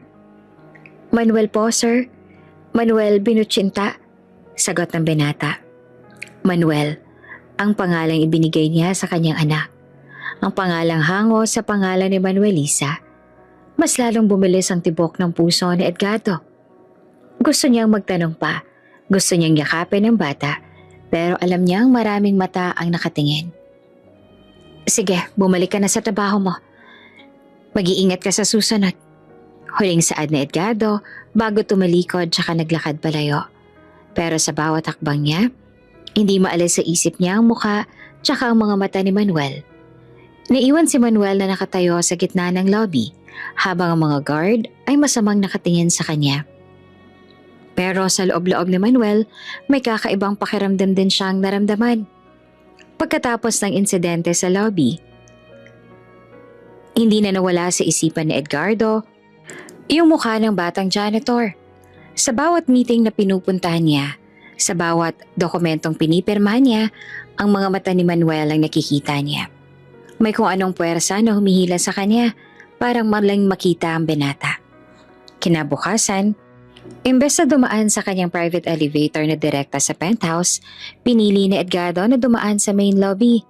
Nagulat ang kanyang mga bodyguard, tsaka mga security guard na agad na tumayo ng matuwid. Hinanap ng kanyang mga mata ang figurang pamilyar. Nakita niya si Manuel sa isang sulok na kasalukuyang nagpupunas ng salamin sa pinto. Kitang-kita ang hirap nito dahil kailangan niyang ibalanse ang kanyang timbang sa kanang binte habang inaabot ang itaas na bahagi ng salamin. Sir Edgardo, magandang umaga po. Bati ng head security ng guard, si Vargas, na laging nangunguna sa panlalait kay Manuel. Huwag po kayo mag-alala. Pagsasabihan po namin ulit yang si Manuel na huwag gumarang sa dinadaanan ninyo. Kung gusto niyo po, itatabi na namin yan sa basement para hindi niyo na makita. Tumigil si Edgardo sa paglalakad, tsaka tiningnan ng matalim si Vargas. Bakit niyo naman siya itatabi? May ginagawa ba siyang masama? Wala naman po. Sir, kaya lang po baka makaabala sa image ng kumpanya eh. Yung alam niyo na po, yung pagiging pilay niya. Sagot ni Vargas habang napapakamot sa ulo. Ang image ng kumpanyang to, nakabase sa sipag ng mga empleyado at hindi sa kung paano sila lumakad. Malamig na saad ni Edgardo. Sa susunod na makarinig ako ng pangungutya sa kanya o sa kahit sinong may kapansanan dito, asahan mong wala ka na sa trabaho mo bago lumubog ang araw. Natahimik lahat. Ang mga empleyadong naglalakad sa lobby ay napahinto. Hindi sila makapaniwala na ang boss nila, na kilala bilang walang puso tsaka laging seryoso, ay pinagtatanggol ang isang janitor. Lumapit si Edgardo kay Manuel na noon ay nakatungo lamang, tsaka para bang nahihiya sa atensyong nakukuha. Manuel? Tawag na Edgardo. Sir, magandang umaga po. Sagot ni Manuel habang dahan-dahang tumingin sa CEO. Ayos na bang binti mo pagkatapos mong pagkatumba mo kahapon? Tanong ni Edgardo. Ramdam niya ang lukso ng dugo sa bawat segundong nakatitig siya sa bata.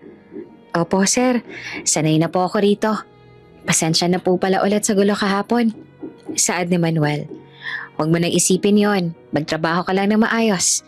Sabi ni Edgardo bago tuluyang tumuloy sa elevator. Mula noon naging usap-usapan na sa buong building ang ugnayan ng dalawa.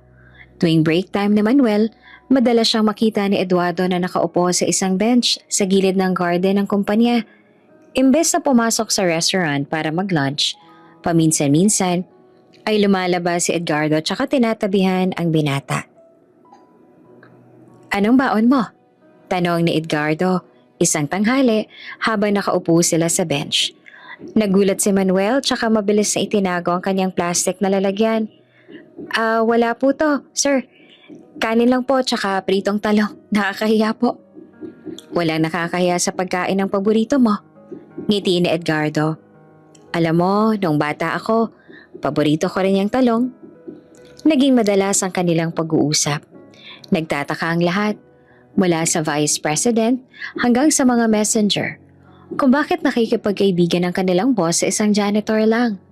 Para kay Edgardo, ang pakikipag-usap kay Manuel ay nagbibigay sa kanya ng kapayapaan na hindi niya nahanap sa loob ng mahabang panahon. Pakiramdam niya sa tuwing kausap niya si Manuel, kasama niya na rin si Manuelisa. Isang hapon, habang nagkakwentuhan tungkol sa buhay ni Manuel sa Riles, napansin ni Edgardo na parang may gustong ilabas si Manuel mula sa kanyang bulsa. May kung anong tela na sisilip-silip sa bulsa ng kanyang suot na uniforme. Ano yung hawak mo, Manuel? Tanong ni Edgardo. Ito po ba? Ito po yung... Bago pa man mailabas si Manuel ang panyo, Biglang tumunog ang walkie-talkie ng bodyguard ni Edgardo na nakatayo sa di kalayuan. Sir Edgardo, tumatawag po yung board of directors. Nagsimula na po yung emergency meeting sa taas. Kailangan na po kayo roon. Napabuntong hininga si Edgardo. Sige, susunod ako. Tiningnan niya si Manuel. Ipagpapatuloy natin ang kwento mo mamaya, ha? Opo, sir. Sige po. Balik na rin po ako sa paglilinis. Sagot ni Manuel habang binabalik ang panyo sa kanyang bulsa. Hindi iyon ang unang pagkakataon na muntik nang makita ni Edgardo ang panyo. Sa tuwing magtatangka si Manuel na ilabas ito para punasan ng kanyang pawis o ipakita sa CEO ang tanging alaala niya sa kanyang mga magulang, palaging may humaharang. Minsan ay may tatawag kay Edgardo. Minsan naman ay may darating na mga kliyente. O di naman kaya, may aksidente matatapon na tubig na kailangang linisin ni Manuel agad. Para bang pinaglalaruan sila ng tadhana. Bakit kaya lagi may tumatawag kay Sir Edgardo kapag ipapakita ko na yung panyo? Tanong ni Manuel sa sarili habang naglalakad pabalik sa lobby. Gusto ko lang naman sanang itanong kung pamilyar ba siya sa pangalang Manuelisa. Baka dahil mayamang tao siya, may kakilala siyang ganun ng pangalan. Habang naglalampaso, nakita naman ni Manuel si Mary Grace sa TV sa lobby. May balita tungkol sa darating na hearing ng kaso nito. Kahit na hindi alam ni Manuel ang buong kwento, nararamdaman niya ang matinding kaba nang makita ang mukha ng babae.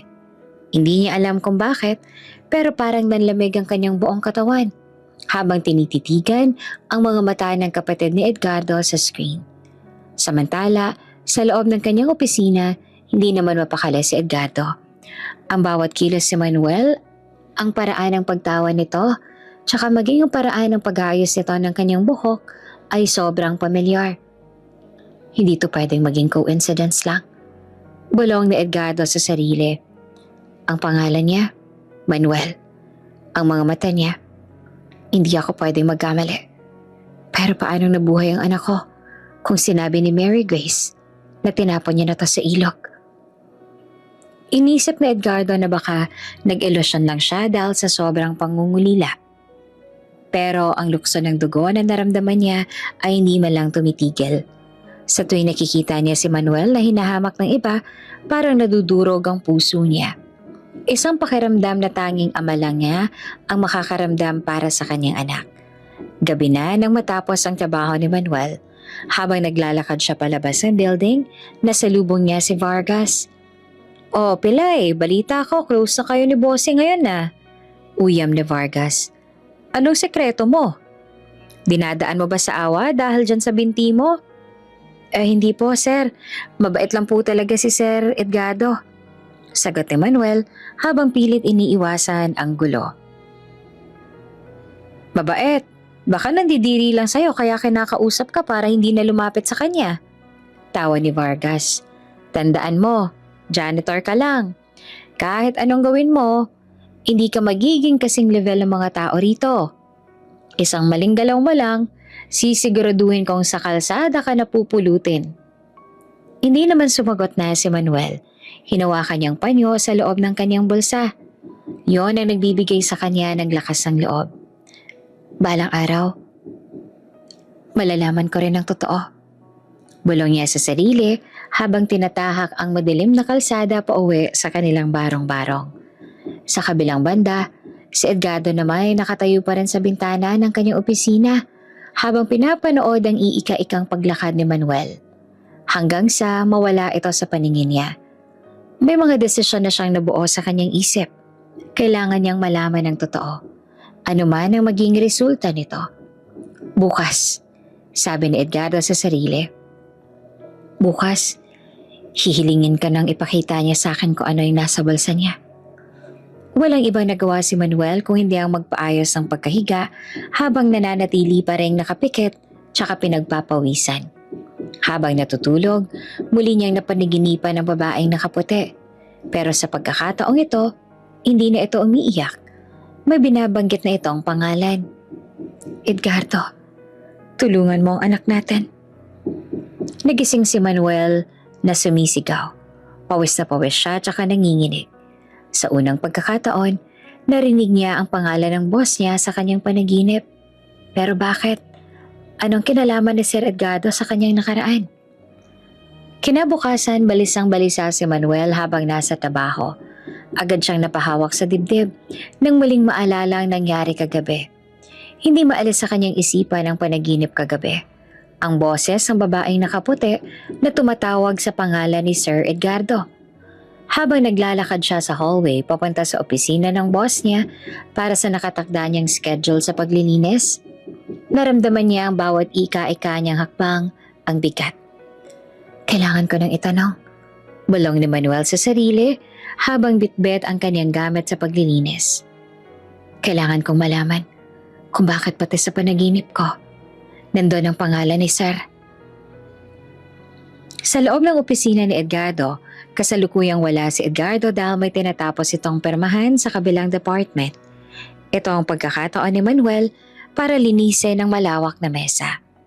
Tsaka ang mga estante ng libro. Habang nagpupuna siya, tumulong pawis sa kanyang noo. Dahil sa kaba tsaka sa pagod. Dahil wala siyang pamunas, kinuha niya mula sa kanyang bulsa ang luma, kupas, tsaka dugoang panyo. Ang panyong may bordang Manuelisa. Ginamit niya to para punasan ang kanyang pawis. Pagkatapos ay tinali niya ito ng mahigpit sa kanang kamay para hindi ito mahulog habang nagpapatuloy siya sa pagmamap ng sahig. Habang ginagawa niya naman to, pumasok si Edgardo sa opisina. Plano sana ni Edgardo na tawagin si Manuel para kausapin ito tungkol sa background nito. Pero bigla siyang natigilan sa pintuan. Nanigas ang buong katawan ni Edgardo. Ang kanyang paningin ay nakapako sa kanang kamay ni Manuel na nakataas habang nagpupunas ng isang vase. Ang puting tela, ang pamilyar na uri ng borda sa gilid, tsaka ang pamilyar na disenyo ng panyo ay para bang nagpatigil sa kanya sa paghinga. Iyon ang panyong ibinigay niya kay Manuelisa bago ang aksidente. Ang panyong siya mismo ang nagpagawa. Manuel, mahinang tawag ni Edgardo at ang kanyang boses ay nanginginig tsaka hindi halos lumabas sa kanyang lalamunan. Napatalon sa gulat si Manuel at agad na humarap sa boss niya. Ay, sir, pasensya na po, hindi ko po kayo narinig na pumasok. Tatapusin ko na po ito agad. Pero hindi na nakinig si Edgardo sa paliwanag ni Manuel. Dahan-dahan siyang lumapit sa binata. Ang kanyang mga mata ay nananatiling nakatitig sa panyong nakatali sa kamay nito. Ang panyong yan? Saan mo nakuha yan? Nagtaka si Manuel tsaka dahan-dahang kinalas ang panyo sa kanyang kamay. Nagtaka naman si Manuel. Ito po ba sir? Pasensya na po kung madumi ah. Ito lang po kasi ang gamit ko. Sabi po ng mga kinilala ko magulang. Ito lang po ang kasama ko na makita nila ako ng baby pa ako. Naramdaman ni Edgardo ang paghinto ng tibok ng kanyang puso. Makita saan ka nila nakita? Sa pampang po ng ilog, sir. Sagot ni Manuel na ang kanyang boses ay puno ng pagtataka dahil sa reaksyon ng boss niya. Sabi po nila nakabusal daw po sa bibig ko to. Tsaka may malalang bali daw ako sa binti noon. Kaya po ako na ganitong maglakad. Dito rin po sa panyong to nakuha yung pangalan ko. Napaiwas ang tingin si Edgardo. Tsaka napahawak sa sandalan ng kanyang upuan. Animong lahat ng mga peraso ng puzzle ay biglang nagtugtong-dugtong. Ang aksidente, ang pagkawala ng bata, ang banta ni Mary Grace na itinapon niya ang sanggol sa ilog, tsaka ang katotohanan na nakaligtas ang bata sa tulong ng isang pamilyang mahirap. Ang panyong to, nakasabay na nawala ng gabing mamatay si Manuelisa, ay ang huling ebidensya na kailangan niya. Manuelisa, bulong ni Edgardo habang hinahawakan ang dulo ng panyo. Ang borda ay kupas na, pero palinaw pa rin mababasa ang pangalan ng babaeng pinakamamahal niya. Kilala niyo po bang may-ari nito, sir? Tanong ni Manuel na ang kanyang mga mata ay nagsisimulang mangilid ang luha sa pag-asang sa wakas ay makikilala niya na ang tunay niyang pamilya. Hindi naman agad nakasagot si Eduardo. Ang kanyang buong pagkatao ay nanginginig sa halo-halong emosyon. Galit sa ginawa ni Mary Grace, matinding pangungulila kay Manuelisa, tsaka isang nag-aalab na saya dahil ang anak na inakala niyang matagal ng patay ay nasa harap niya lang pala sa loob ng maraming buwan, habang nagtatrabaho bilang isang janitor na hinahamak ng lahat. Manuel, maupo ka. Utos na Edgardo sa isang boses na puno ng pagsisikap na maging kalmado. May kailangan tayong pag-usapan. May kailangan ako malaman tungkol sa lahat ng detalye nung gabing nakita ka ng mga kumupkup sa'yo.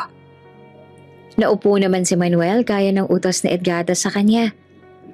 Ikinuwento ni Manuel ang lahat. Ang paglaki niya sa Riles, ang pangungutya sa kanyang kapansanan, ang kabutihan ni na Troy tsaka Marisa, tsaka yung panyong itinago niya bilang tanging kayamanan na galing sa mga totoo niyang magulang. Habang nakikinig, hindi naman mapigilan ni Edgardo na mapaluha.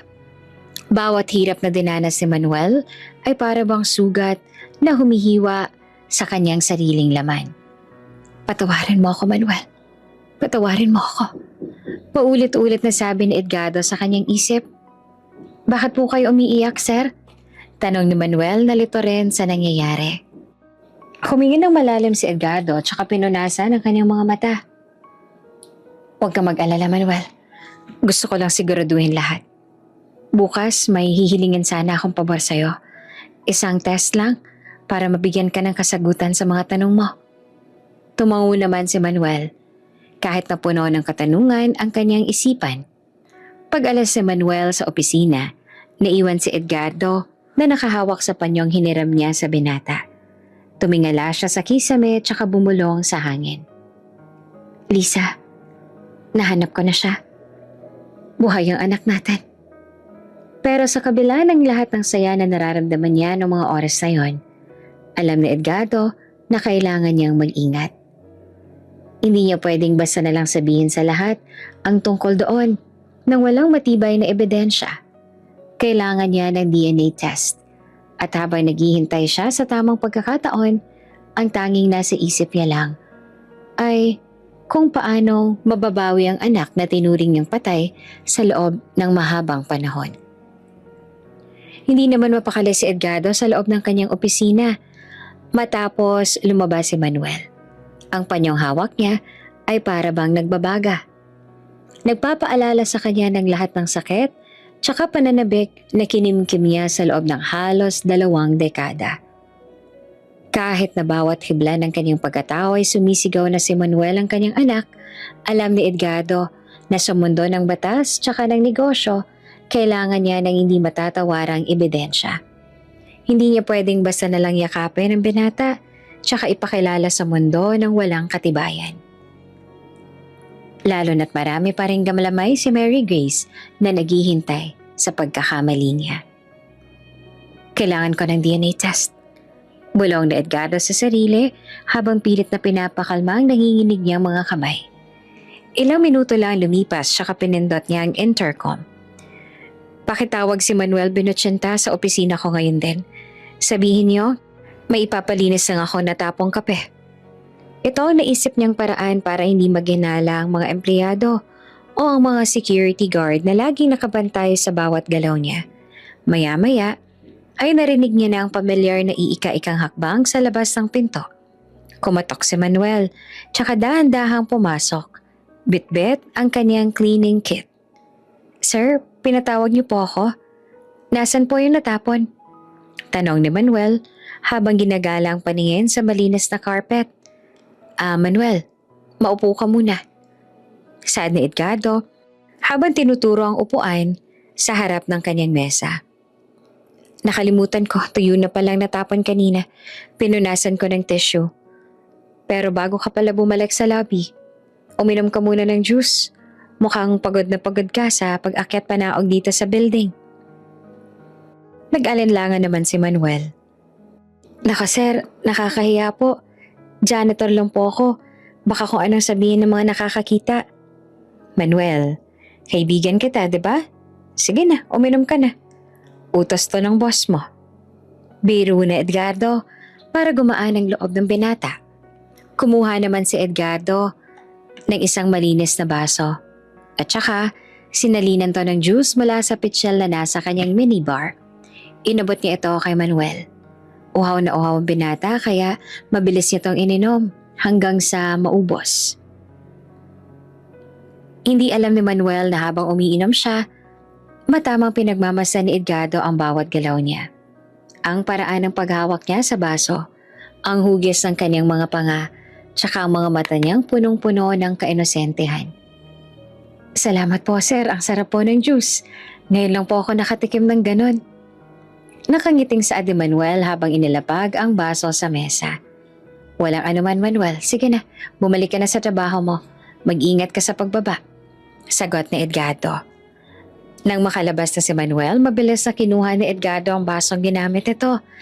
Gamit ang isang panyo, maingat niyang hinawakan ng baso para hindi madungisa ng mga fingerprint o ang laway na naiwan sa gilid nito.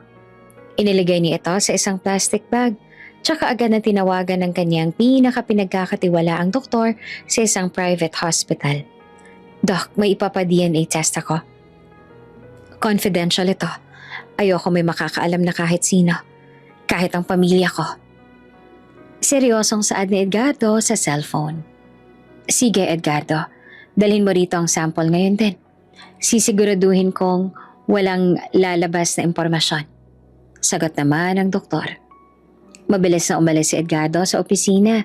Dala ang pag-asang magbabago ang buhay nilang dalawa ni Manuel. Pagkatapos niyang iabot ang sample, bumalik siya sa kanyang opisina. Pero, hindi na siya makapag-focus sa trabaho. Bawat oras na lumilipas ay para bang isang taon sa kaniyang pakiramdam. Gabi na, pero nananatili pa rin siyang gising. Nakaupo sa kanyang swivel chair habang nakatingin sa labas ng bintana.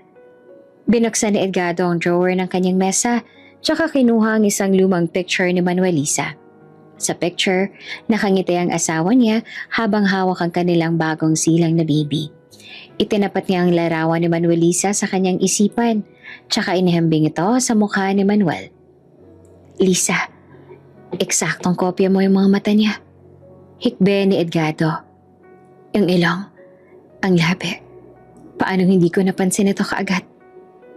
Paanong nabulag ako ng sarili kong lungkot kaya hindi ko nakita ang sarili kong anak sa harap ko? Hindi nakatulog si Edgardo ng gabing yon. Paulit-ulit niyang tinitingnan ang cellphone niya habang naghihintay ng tawag o message mula sa doktor. Sa kabilang banda, si Manuel ay mahimbing ding natutulog sa kanilang kubo habang yakap ang lumang panyo. Napaniginipan niya ulit ang babaeng nakaputi, pero sa pagkakataong to hindi na to umiiyak. Nakangiti na ang babae tsaka dahan-dahang humahakbang palayo patungo sa isang maliwanag na liwanag na para bang sinasabing maayos na lahat. Sumapit ang madaling araw, ang sikat ng araw ay nagsimula ng sumilip sa mga ulap. Nang biglang mag-vibrate ang cellphone ni Edgardo sa ibabaw ng kaniyang lamesa. Halos malaglag ang puso ni Edgardo sa kaba. Ang pangalan ng doktor ang tumawag sa kanya ng mga oras na yon. Nanginginig ang kanyang kamay nang sagutin niya ang tawag. Hello, Doc. Kamusta ang resulta? Edgardo, lumabas na ang DNA result. Mahinahong saad ng doktor sa kabilang linya. Ang probability of paternity, 99.9%. Positive, Edgardo. Si Manuel Binutsinta, ang tunay mong anak. Napapiteo si Edgardo sa kanyang cellphone. Napaluhod siya sa sahig habang humahagulgol. Hindi niya alam kung matutuwa ba siya o magagalit sa tadhana. Matutuwa dahil buhay ang kanyang anak. O magagalit dahil sa loob ng mahabang panahon, lumaki tong hirap na hirap habang siya ay nagpapakasasa sa yaman. Salamat, Diyos ko. Salamat. Paulit-ulit niyang sabi sa gitna ng kanyang pag-iyak. Agad na tumayo si Edgardo tsaka nag-ayos ng sarili. Hindi na siya makapaghintay na sumapit ang oras ng pasok ng mga empleyado. Gusto niyang takbuhin ang distansya patungo kay Manuel, pero alam niyang kailangan niyang gawin ito ng tama. Kailangan niyang ipakita sa lahat, sa mga empleyadong nambully kay Manuel, sa mga security guard na humamak sa kanyang binte, tsaka sa buong mundo, na ang janitor na iika-ika, kung lumakad, ay ang tagapagmana pala ng lahat. Habang naghahanda si Edgardo, naisip niya mga susunod na hakbang. Magpapatawag siya ng isang malaking board meeting. Doon niya ibubunyag ang lahat. Pero bago yon, kailangan muna niyang harapin ang katotohanang may isang taong dapat makarinig ng balitang to sa loob ng malamig na rehas. Kinuha ni Edgardo ang kanyang jacket at saka lumabas ng opisina. Habang pababa si Edgardo ng building, isang anonymous message ang natanggap niya sa kanyang cellphone. Akala mo ba tapos na ang lahat dahil nahanap mo siya? Ingatan mo ang anak mo, Edgardo. Hindi lahat ng galamay ko nasa loob na ng kulungan. Nanigas si Edgardo sa loob ng elevator, pero ginawa niya ang lahat ng makakaya niya para ignorahin ang bantang yon. Dahil alam niya sa sarili niya, kahit na may banta pa rin si Mary Grace, sisiguraduhin niya na naman na magiging ligtas sila. Lalong-lalo na ang anak niya. Hawak na Edgardo ang puting envelope na naglalaman ng DNA result. Paulit-ulit niyang binabasa ang linyang nagsasabing 99.9% match. Yung mga luhang kanina pa tumutulo sa kanyang mata ay pumatak sa papel habang nababasa ang mga numerong nagpabago sa kanyang buong mundo. Sa loob ng halos 2 dekada, nabuhay siya sa dilim, sa sisi tsaka sa lungkot. Pero ngayon, nasa harap niya na ang hinahanap niya. Anak ko. Ang anak ko.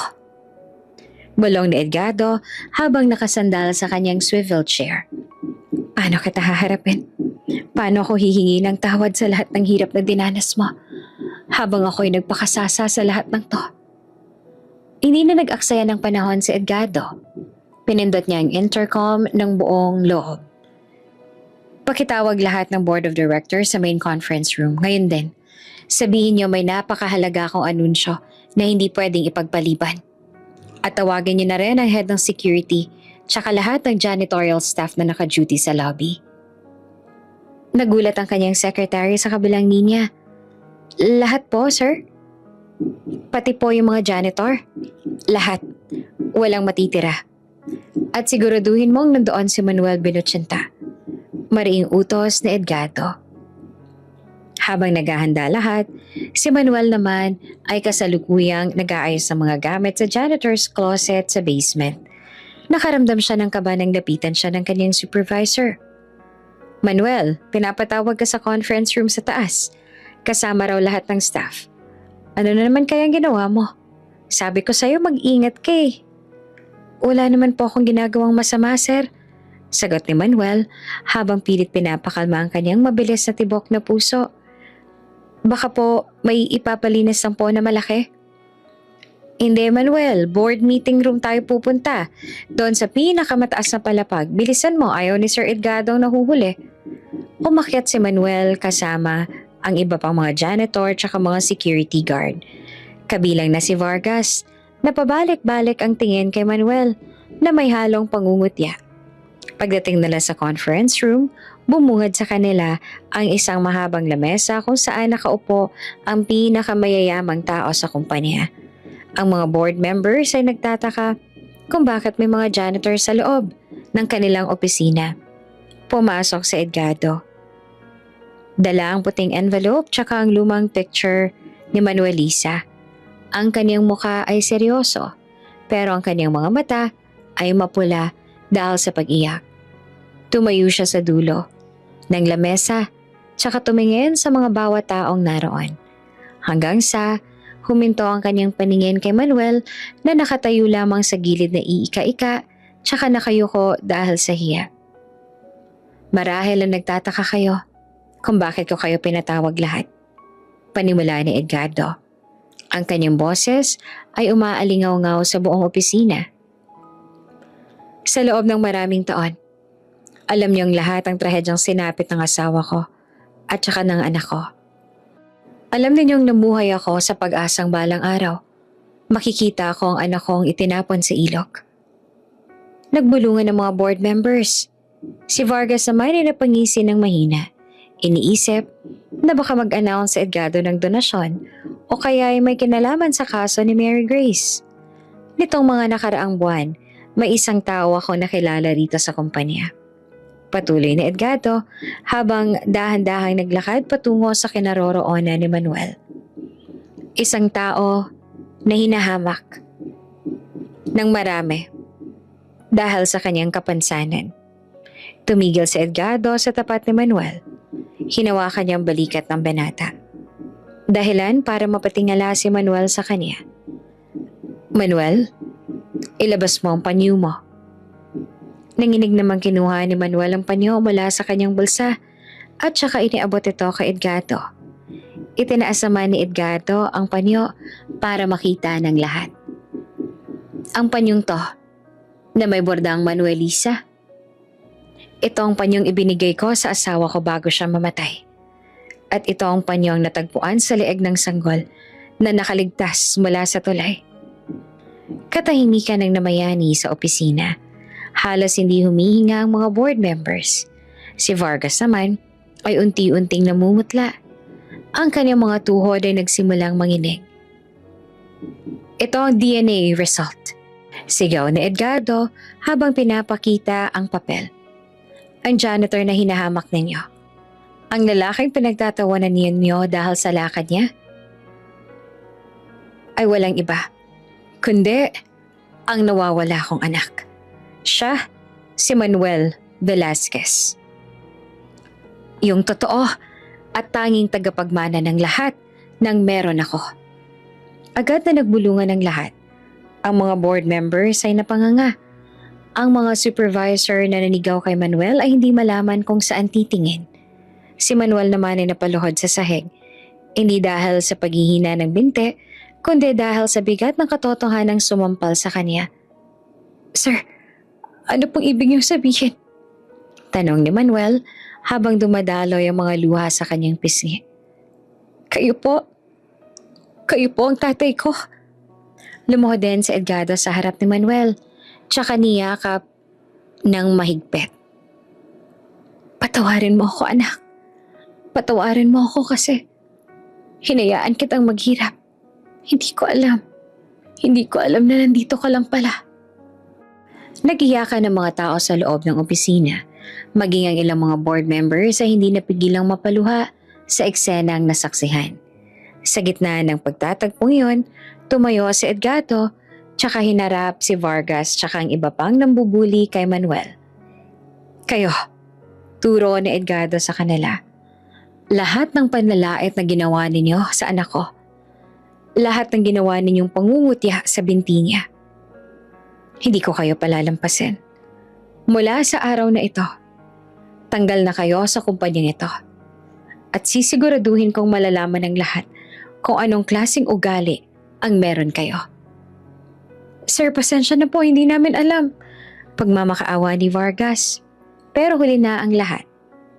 Kinaladkad sila palabas sa mga security guard. Hinarap muli ni Edgardo si Manuel. Mula ngayon, wala namang aapi sa'yo rito. At ang binting yan, ipapaayos natin yan sa pinakamagaling na doktor sa mundo. Hindi ka na maglalakad ng paika-ika, Manuel. Sabay tayong lalakad ng tuwid sa harap ng lahat. Dagdag pa niya, bago yumakap ka Manuel na hanggang ngayon ay gulat pa rin sa mga nangyayari noong mga oras na yon. Habang magkayakap ang mag-ama, tumunog ang cellphone ni Edgardo. Isang tawag mula sa kulungan.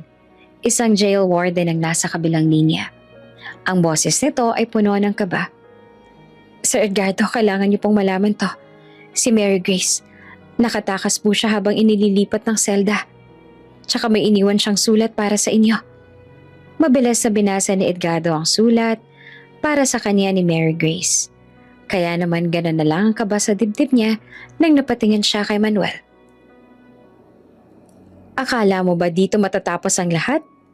Ngayong alam ko nang buhay siya, mas madali ko na siyang matatapos. Maghanda ka, Edgardo. Dahil kukunin ko lahat ng meron ka, pati na yung huling hininga ng anak mo. Nawala ang ngiti sa mukha ni Edgardo. Hinigpitan niya ang hawak sa kamay ni Manuel. Anong problema, tay? Tanong ni Manuel nang mapansin ang pagbabago sa mukha ni Edgardo. Wala, anak.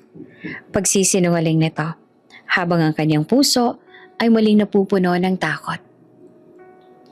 Hindi ko hahayaang mawala ka ulit sa akin. Pangako ko yan. Nanatili silang magkayakap ng mga oras na yon. Para kay Manuel, bawat segundo ay para bang isang panaginip na ayaw niyang magising. Yung amoy ng pabango ni Edgardo, ang higpit ng yakap nito, at saka ang mga luhang tumutulo sa kanyang balikat, ang mga patunay na sa wakas nahanap niya na ang kanyang totoong pamilya.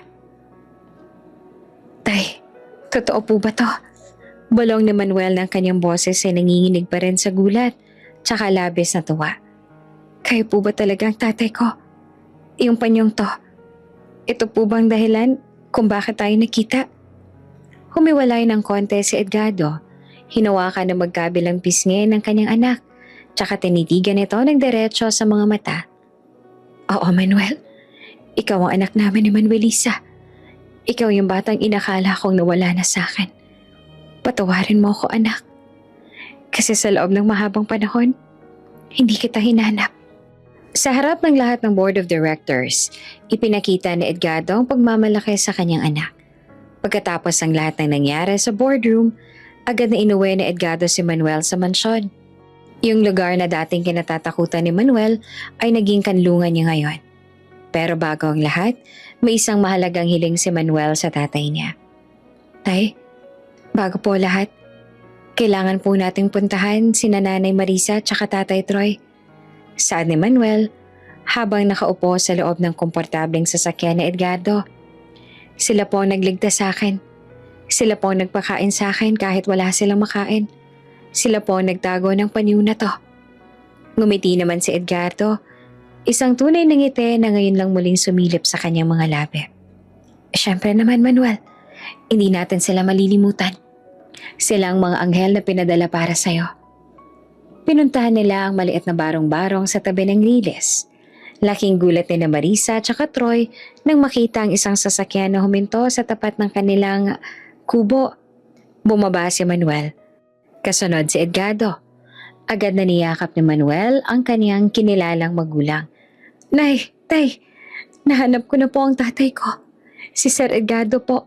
Siya ang tunay kong tatay. Masayang sigaw ni Manuel. Napaiyak naman sina Marisa at Troy. Kahit na may lungkot dahil baka mawala na sa kanila ang anak na itinuring nilang kanila. Mas nanaig ang saya dahil alam nilang magiging maganda na ang buhay ni Manuel. Pero hindi sila pinabayaan ni Edgardo.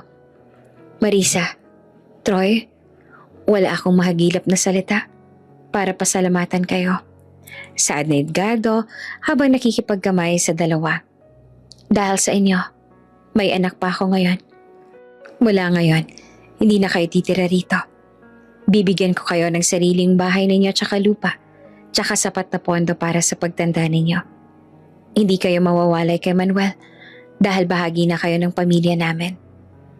Hindi naman makapaniwalang mag-asawa sa swerteng dumating sa kanila. Sa mga sumunod na linggo, naging mabilis ang pagbabago sa buhay ni Manuel. Agad siyang pinasok na Edgardo sa isang maganda at saka kilalang ospital sa ibang bansa para sa operasyon ng kanyang binti. Ang pinakamagagaling na surgeon ay nagtulong-tulong para maituwid ang butong matagal ng baluktot.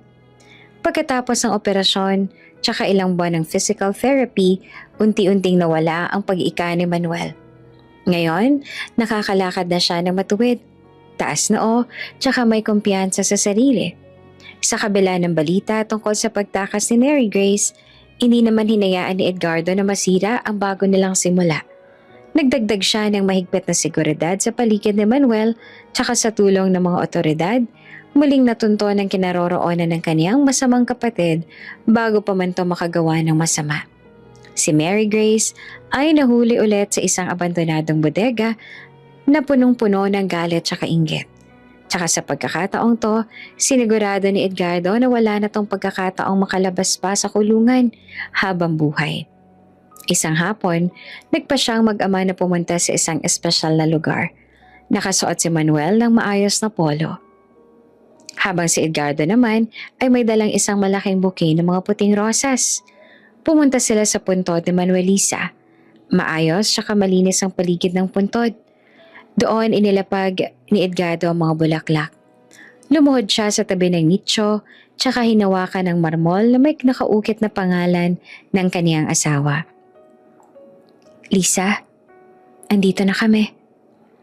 Panimula ni Edgardo habang ang kanyang boses ay garalgal ng mga oras na yon. Nahanap ko ng anak natin. Tingnan mo siya. Lisa, napakagwapo niyang bata. Tsaka napakabuti ng puso niya. Hindi siya sumuko sa buhay kahit gaano kahirap ang pinagdaanan niya. Lumapit si Manuel tsaka lumuhod din sa tabi ng tatay niya. Hinawakan ng panyong may bordang Manuelisa. Ang panyong naging gabay niya sa buong buhay niya. Nay, salamat po sa pagbabantay sa akin. Saad ni Manuel habang pinupunasan ng kanyang luha. Salamat po kasi kahit itinapon ako, naramdaman ko pa rin ang pagmamahal ninyo sa pamamagitan ni Nanay Marisa, tsaka lalo na po ni Tatay Edgardo. Pangako ko po, aalagaan ko po ang pangalang ibinigay niyo sa akin. Magiging mabuti akong anak, tsaka magiging matapang para sa inyo. Tumayo ang mag-ama tsaka nagyakapan sa harap ng puntod ni Manuelisa. Doon sa ilalim ng payapang langit, naramdaman nila ang isang malamig na simoy ng hangin na para bang may humahaplos sa kanilang dalawa. Wala silang ibang nagawa kung hindi ang mapangiti sa isa't isa. Habang naglalakad sila palabas ng sementeryo, magkasabay na ang kanilang mga hakbang. Matuwid ang lakad ni Manuel, kapantay ng tatay niya. Ang panyong dugoang nakatali sa kanyang kamay noon ay maayos nang nakatabi sa kanyang bulsa. Tara na anak, aya ni Edgardo habang inaabot ang susi ng sasakyan. Marami pa tayong gagawin sa kumpanya. Kailangan nating ayusin yung celebration para sa inyong tatlo ni na Marisa, tsaka Troy.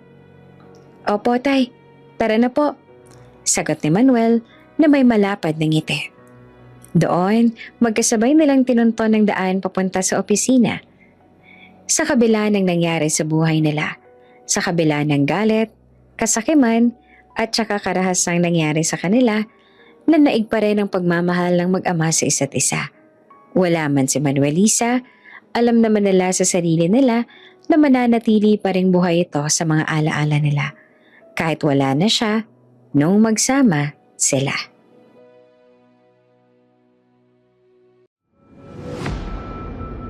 Kung bago ka pa lang sa channel na ito, Ate Jane TV, huwag kalimutang pindutin ang notification bell and subscribe button. Sana po hindi naman malaking abala sa inyo ang pagpindot ng subscribe button dahil ang kapalit po nito ay ang pagsuporta para makapag-produce ng mga libreng stories sa mga channels ni Ate Jane. Maraming salamat!